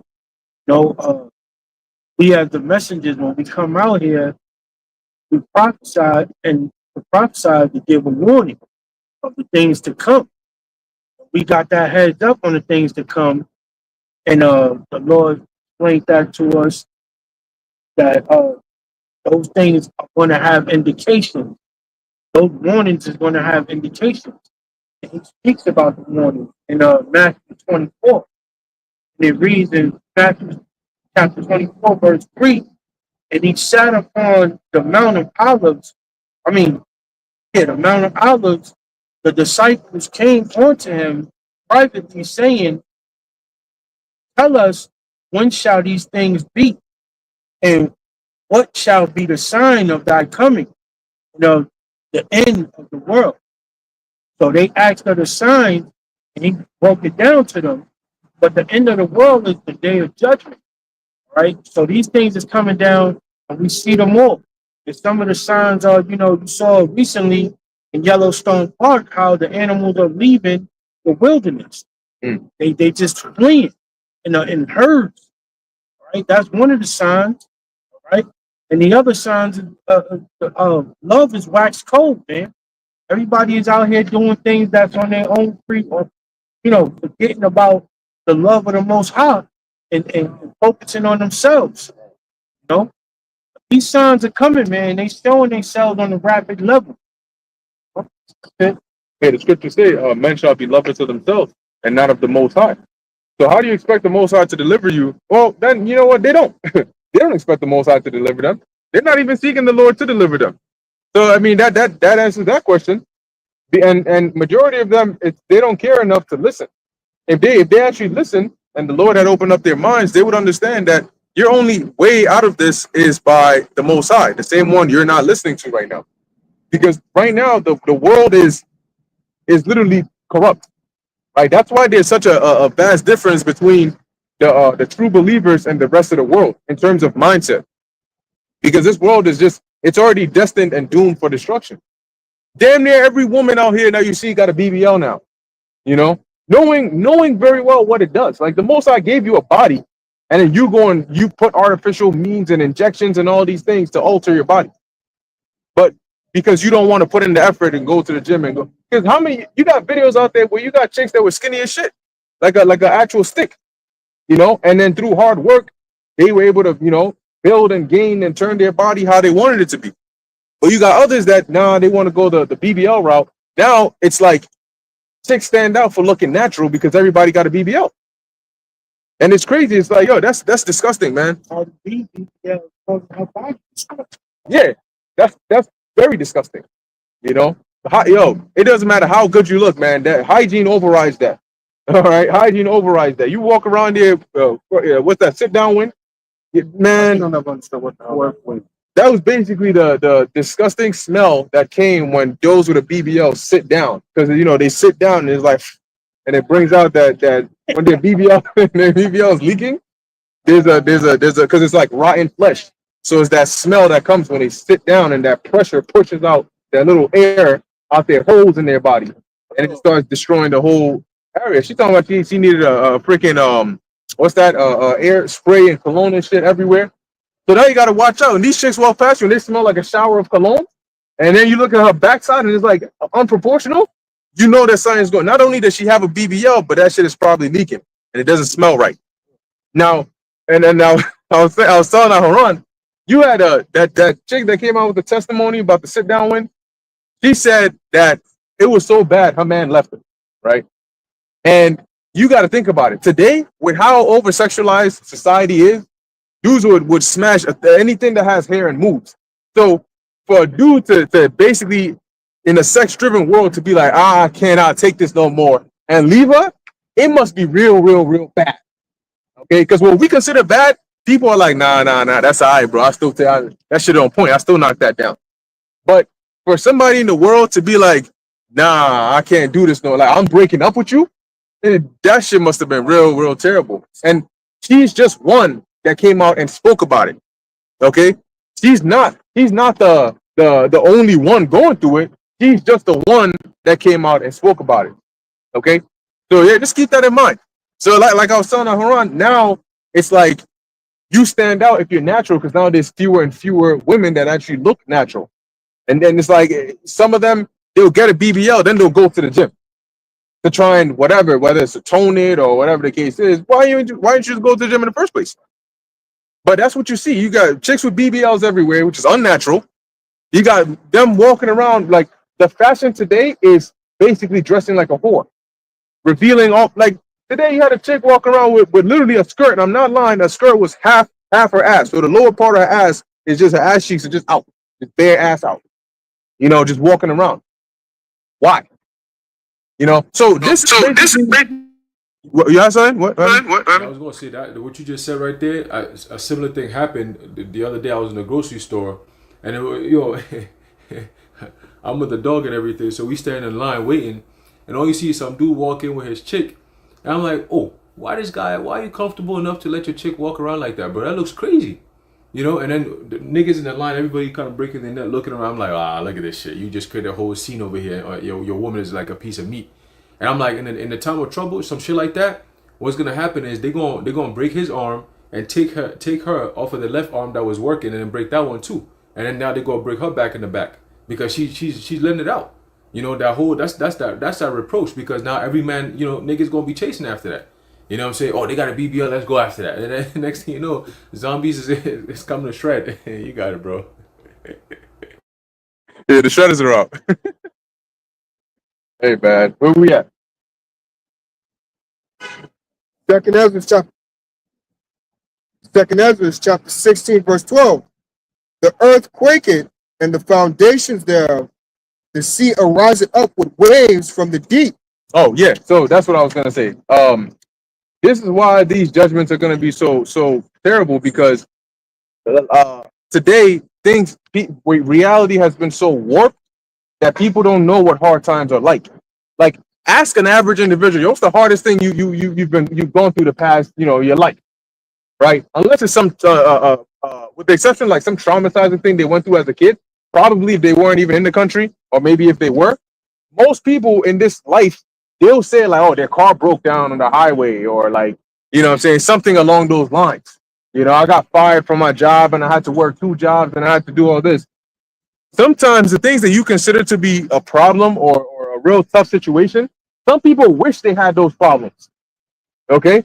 Because you got some people whose actual life is, you know, in places like Sierra Leone, you have children that are becoming not becoming, this has been going on for a while, but they're child soldiers, right?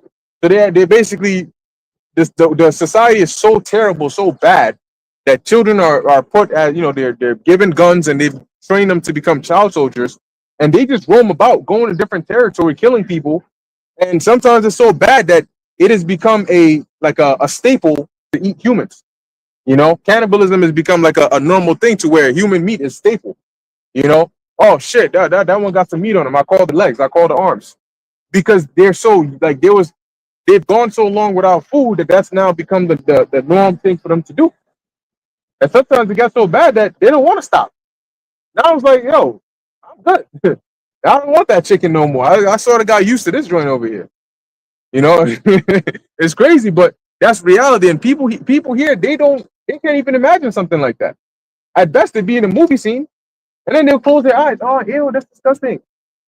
So in real life, when these judgments that we're reading of come to pass and they start taking place on the earth, people are not prepared.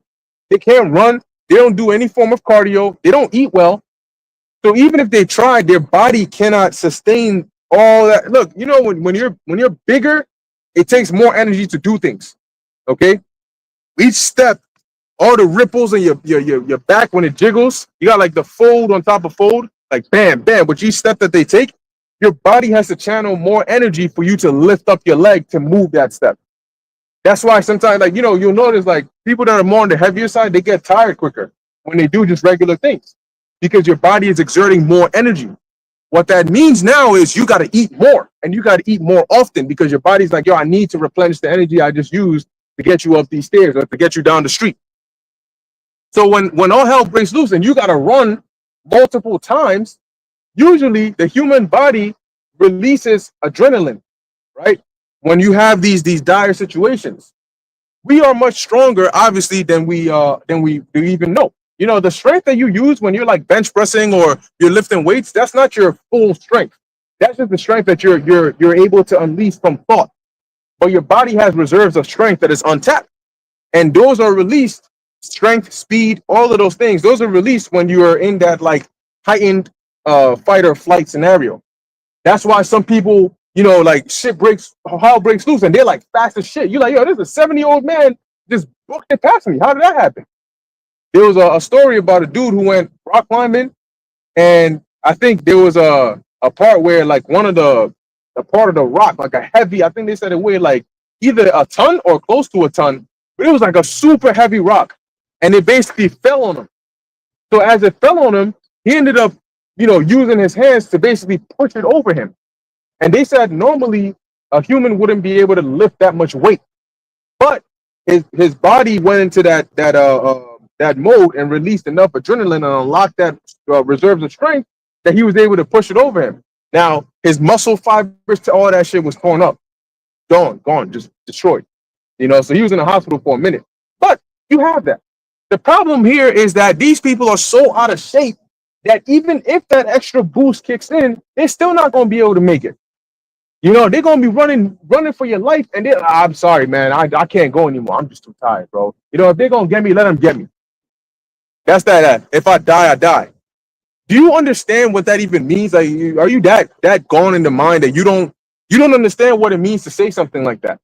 Yeah, if it happens, it happens. YOLO, you only live one life. Yeah? But then these are the same people that are going to be crying louder than anybody else when the slightest thing happens. And the Most High knows that. That's why he got him in the trick bag. You got it. 2nd Ezra chapter 16 and verse 13. For strong is his right hand that bendeth the bow. Mhm. His arrows that he shooteth are sharp, Mhm. and shall not miss when they begin to be shot into the ends of the world. Yeah. And ultimately, his arrows are going into those missiles, because when you read in, of course, calamities as well, but the missiles are part of them. When you read in Isaiah, it tells you that, right? The weapons of the Lord's indignation. So those arrows being those missiles, which are going to be shot from the ends of the world, right? The different continents, mainly targeting America, but also America is going to shoot off some of theirs as well. So different places are going to be getting hit. Go ahead. Verse 14. Behold, the plagues are sent and shall not return again. So when this thing fully kicks off, just know that if you're seeing the start, that means every single other part in there is going to happen. So when you're seeing famines, that means pestilences are going to happen. You're seeing that pestilence, you're going to have the martial law. You're going to have the mass death. You're going to have the people on the earth being taken in a great number. You're going to have the husbands dying in the wars and all of that, as it is prophesied. All of those things are going to happen. Go ahead. Behold, the plagues are sent and shall not return again until they come upon the earth. Mhm. The fire is kindled and shall not be put out till it consume the foundation of the earth. Yeah, these are all representations of the Lord's judgment. Basically, Ezra is telling you that what I've seen is that God is so angry that the punishment he has declared for you guys is not going to stop until it actually happens. Doesn't matter what you do. Go ahead. Like as an arrow which is shot of a mighty archer returneth not backward, Mhm. even so the plagues shall be set upon the earth, shall not return again. And we come out and tell you the same thing and warn you again and again and again and again and again. And you'd rather get fed up with hearing the warning than to actually take heed to the warning. But it's just so interesting because these same people will turn around when all hell breaks loose, like they're not at fault. But wait, I didn't hear you say that, or I didn't know it was that bad. Yeah, I heard y'all talking, but I didn't know y'all were like it was this going to be this bad. What the hell did you think we were saying to you? Why do you think we were stressing the point so much? You didn't think that it was going to be that bad, so because of that, you didn't care. And now that it's that bad, you're crying about what? Go ahead. How is famine? That's kind of bad. How is nuclear missiles? Oh, that's kind of bad. How is something kind of bad? Or it's not that serious? The scriptures talk about famine, pestilence. That's all, the viruses and stuff like that. Death, right? How is, as it says in Isaiah 13, women getting ravaged? How is that? I thought it was just a little bit. Especially where you women be out here. You think it's gonna be a little bit, you gonna get a lot. Yep. And it's gonna be much worse. Over sexualized society. You got it, bro. Yeah, I got a quick one right here. This is the book of Ezekiel. Going back to the point that you made. Ezekiel chapter 3 and verse 4 says, "And he said unto me, Son of man, go get thee unto the house of Israel, which consists of 12 tribes, and speak with my words unto them." Speak with my words unto them. Speak with my words. The words are what? The scriptures. Unto them. Who? The Israelites. It says what? "For thou art sent not to a people of a strange speech and of an hard language, but to the house of Israel," meaning your own people. Okay? "Not to many people of strange speech and of an hard language, whose words thou canst not understand. Surely had I sent thee to them, they would have hearkened unto thee." Right? If I would have sent you to these other nations, they would have heard you. Okay? "Behold, I have made thy face strong against their faces, and thy forehead strong against their foreheads," meaning you're going to be in constant opposition with these people, man. They're always going to come against you. And that is why we are the prophets of the Lord, because the world's actions against us is an indication and a testament that we are the men of the Lord. Because we're literally going through everything that the Lord said we will go through if we come and serve him the way he's ordained us to serve him. Okay? You don't see all these videos that the elder Menachzak about be doing about how these other hoe-ass Israelites are be popping up out of nowhere. You know, the rose up to play Israelites. They don't want no instructions. Prophesy unto us smooth things, niggas. That's them. And when the judgment and the correction keeps on coming, they saying, "Oh, why you prophesying these things? Prophesy unto us smooth things. Prophesy deceits. You know, cause the Holy One to stay away from us. We don't want to hear that. You know, we ain't no Israelites. Oh, there's a reason why the Israelites are such a cult. Oh, the Israelites this, the Israelites that. We're fools, man. It says, "As an adamant, harder than flint, have I made thy forehead. Fear them not, neither be dismayed at their looks, though they be a rebellious house." All right, and the JH people don't fit this description right here. I ain't nobody looking at the JH people as, "Oh man, they are rebellious people." Oh man, no. Right? There's all these laws that are being done for persecution and to keep people in behind bars. You don't see Jewish people behind bars. How many Jewish people are in jail right now? Like actually, meanwhile they're committing all these atrocities in the world. Where are they when you look at the incarceration system? It's mostly Jakes that's in there. Blacks and Latinos. They make up 90 or 95% of the people who are in these so-called prisons, maximum penitentiary prisons, and so on and so forth. All right. So we don't want to hear about none of that shit, bro. This is all about the Israelites, and that's the end of it. Okay. It says, this is the point. It says, "And go get thee," Salakia, verse 10, "Moreover, he said unto me, Son of man, all my words that I shall speak unto thee, receive in thine heart, and hear with thine ears. And go, get thee to them of the captivity." Who is in captivity? Israel. All right. Judah and Israel were oppressed together. Okay. Here in America, Babylon the Great. Okay. It says what? "Unto the children of thy people, and speak unto them, and tell them, Thus saith the Lord power." And that's exactly what we're doing. Okay. "Whether they will hear or whether they will forbear." Okay. So not everyone is going to get it. That's what the Lord said, regardless whether they're going to hear it or whether they're going to forbear it, go out there and do the work. That's why you see us out there every single week. Okay. Whether people listen or not. The other day, I forget who I was talking to, and I was saying how, you know, us being prophets of the Lord, we are out there, but people are not seeking us. For example, when you see brothers out there, you should see people flocking. You shouldn't see people passing by, and it's like they walk past us like we don't even exist. That is a representation of the words of the Lord being present, and people just walking past like it's not even there. So when the time comes, when the calamity comes, who do you think they're going to be looking for? The prophets. Because where did they hear these things that's happening? Where did they hear that from? They heard it from the prophets. Yo, those men were saying this. I used to hear this every week. Yo, they used to say this shit was going to happen, bro. I remember that. And now look, it's all happening. Just as they said will happen. It's literally word for word. You know? And where are they to explain? Like, what do we do next? What do we do now? See, then is when they're going to be looking for the Lord that we serve, the God that we serve. They're not going to be coming in here, yo, you going to tell me about the Bible and Christ loves us and because of the love of Christ and the blood of Christ? Nah. They're going to be coming up asking, yo, the God that you serve, I want to know more about that. I want to know more about him. But we ain't gonna be nowhere to be found. Fuck you think this is, man? All right, you got it, bro. That's right. And just as they, because ultimately, what are they doing, right? When you go to Proverbs, the first chapter, them walking past us, they're walking past the word. Let's actually get that real quick. Let's jump to Proverbs 1. And specifically the part where it mentions that they did not, basically take heed to the counsel of the Lord, because that's what they're doing, right? When they walk past, like Haran is saying, left and right, and they just, it's whatever. They're walking past, ignoring the counsel of the Lord, right? They would none of his reproof, even though they hear what's being said, and now some of them know it applies to them, but they don't care. That's really what it is. They don't care, because for somebody to stop and be told that, hey, nuclear destroy, whatever. When I heard that, I was like, wait a minute, hold on. I live here right now.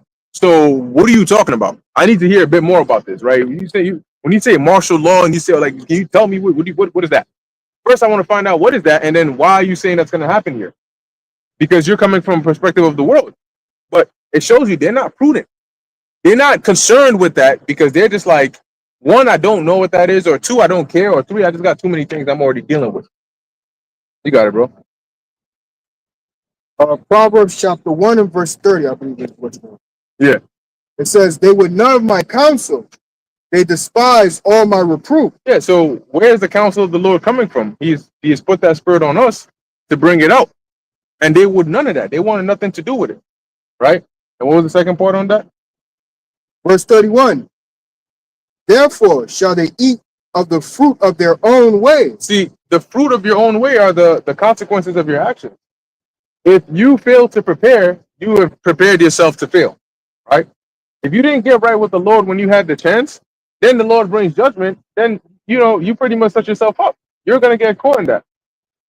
When people get shot down, actually, physically, literally in the streets, and it happens to be a loved one of yours or somebody you know, or a bullet grazes your ear, and then your brain snaps into like, oh shit, this is real. For some people, they're not gonna see it until that very moment where they hear an actual bullet whisk past their ear. Like there was that scene, it was in Philly, where you had that like mass shooting scene it was captured on somebody's ring doorbell camera, and they just pop, pop, pop, pop, pop, and then you had all the women and shit high. You had one of them just trying to get to the bottom, trying to fuck everybody else. I'm going under the bodies, and they just going pop, pop, and you can see the way Jake is shooting. You're like, bro, what are you shooting at? You're not. He just get. When they sending them, they don't even need to send in them troops. Those militias in down south, if they came up in there, y'all would be cooked. They just start shooting without aiming. They don't aim. They just the fact that the sound of the gun is going off, yeah. That side shit. If the side shit was so effective, why don't they do that? Why don't they train those in the military to say, hey, the first thing you want to do is you know why they would even turn their gun sideways? Nope. But it just looks cool to me. There's that video. The training grounds, and all you see is pill. Hey, what is this guy? Yo, somebody get this guy off these grounds, man. He would have been got in immediately. Yeah, you got it, bro. And I was saying that his eyes were closed when he was shooting. That shit was crazy. Yo, for real. There was a dude in that video that was in a wheelchair, and on the shootout. Yeah, and another dude used him as a human shield. And the crazy shit is that guy that was in the wheelchair was in the wheelchair from another previous shooting, and he died. And they used him as a shield. Like, Jake is diabolical. Yeah, that's crazy. What are you gonna do with the people like that, man? Yeah, they need to take care of. And see, that's you have certain like elephants, right? In Ghana, for example, there's a certain where I think it's in the ear where they shoot an elephant to actually take it down, because sometimes or in the forehead. I think there's a certain area Dad used to tell us, because if you shoot it, if you could shoot an elephant a couple of times and it's gonna take a while before it actually goes down. And if you're not careful and it's within range, it's gonna use that last energy it has to because that's why they have those tusks. Okay, people look at elephants like, oh, they just big. Think if the elephant stepped on you or pierced you with its tusks, you'd be cooked. So there was a specific area they would target when they wanted to take them down. And I think it was in the ear. They would try to aim and then get the bullet into the ear because it could easily hit the brain or basically like take it down. You know, because these animals. So when the Lord sends judgment, and He sends these wild beasts out here, they're like coming after your ass full speed. Jake already doesn't aim. So what's the point in even having a gun? They will probably drop the gun and run. When maybe your best bet might have been to slow it down a bit. No, they throw that shit somewhere and then try to run from a bear. You ever seen a bear try to climb a fence? You find out how agile a bear is. They look like a human being trying to climb a fence. They mad big and like chunky and shit. But when they move, they move. You know, they're like the agile big backs. You know what I'm saying? Bear edition. Yeah. Now, I was going to mention what you mentioned when you hold the weapon to the side. I even Call of Duty has it. I think it's called tack stance. It's like a tactical thing. But even if you observe police officers, why you think when they hold their weapon, they don't hold it like how Jake does? Yeah. They hold it with two hands. Because why? The Recoil. thank you. It's gonna think. If you're going like this, you're not being accurate. You're not hitting anything. But that's that movie stuff. I like to call cartoon characters. They just see stuff off of TV and just want to mimic it as well. That's not realistic. What you more see, like if you watch even Bad Boys to a degree, right? When they actually have both hands on it, like you mentioned, the recoil, the knockback. Because if you're not careful, especially if you have weak hands, that gun might hit you in your face. It happened to somebody in the what they call that? The place where they train. Oh, I know what you're talking about. I forgot. That's Shooting range. the shooting range. It was a chick. She was. It was the you know those it's like a short version of an AK. So it shoots like rapid fire. That means it's more recoil. This bitch went over there, and that's why they specifically tell you when you're holding a gun, your arms are not straight. Okay, one of them is at least bent, so it gives you that because when your arm is bent, it's more stiff, and your shoulder is up because that recoil it's gonna push you back. So you got to sort of like stay stiff. This bitch went up in there, fucking proud of shit. First two shots, that shit flew back right into her face. Next thing you know, she out here hurting shit. They're like, yo, why did you bring her over here, man? Somebody take her ass back home. So they're not, and that's because number one, the sword is not our weapon, right? Like the Most High, that's not our power. Our power is not in the sword. That's Esau's blessing, right? Our power is in spirituality. It's in the Lord. Even the most skilled fighters of our people, when the Lord was against us, there was nothing we could do. But when the Lord was with us, the weakest of our people were running through these heathens. So what are we going to do? We're going to go to our strong suit. When shit hits the fan, we're going to go straight to our strong suit, which is Yahweh Ba'ashem Yahweh Shai. I will pick spiritual power over carnal weapons any day. Got it? And we can finish it up in Proverbs. Yeah, I'll start again. Proverbs chapter 1 and verse 31. Therefore shall they eat of the fruit of their own way and be filled with their own devices. Yeah, so when calamity comes upon you and you're wondering why is this happening to me? It's a punishment for your own wicked ways. Go on. For the turning away of the simple shall slay them. Yeah, so when you're hearing the ways of the Lord, the words of the Lord, and you're turning away and you're just going about doing whatever you want to do, that's going to lead to your undoing. That's what it means, the turning away of the simple shall slay them. Go ahead. And the prosperity of fools shall destroy them. Yeah, how many times do you see where, I think even something like Jurassic Park, for example, right? Yes. Oh, yeah. Before you go in there and they tell you exactly what to do and exactly what not to do, right? Okay, you're going to go in here. This is what you're going to see. Don't do this. Okay, some things they stress it to you. Do not do this for a reason. Okay, like they tell you when you go into these wildlife areas, don't feed bears. And then you got somebody that, oh wow, I wonder why they say that. He looks pretty hungry. And then there was that scene, right? The dude is feeding the bear, and then the bear is like, it picks this, and then you can see the bear is looking at the dude from the corner of its eye, and then it's getting closer, and you notice the food is here, but the bear is here. And next thing you know, the bear comes out, he goes to attack the guy. And then there was one that said, don't get out your car, like when you're driving through this area. And you actually had a woman get out of the car. Her man was driving. She got out the car. The caption said she got out the car to argue with him.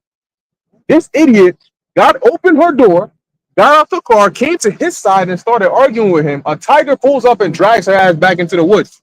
And now her husband opens the door and he got to run after her. Now, I don't know how the story ended, but maybe it wasn't good. Because that tiger pulled her fast, like she was a toy.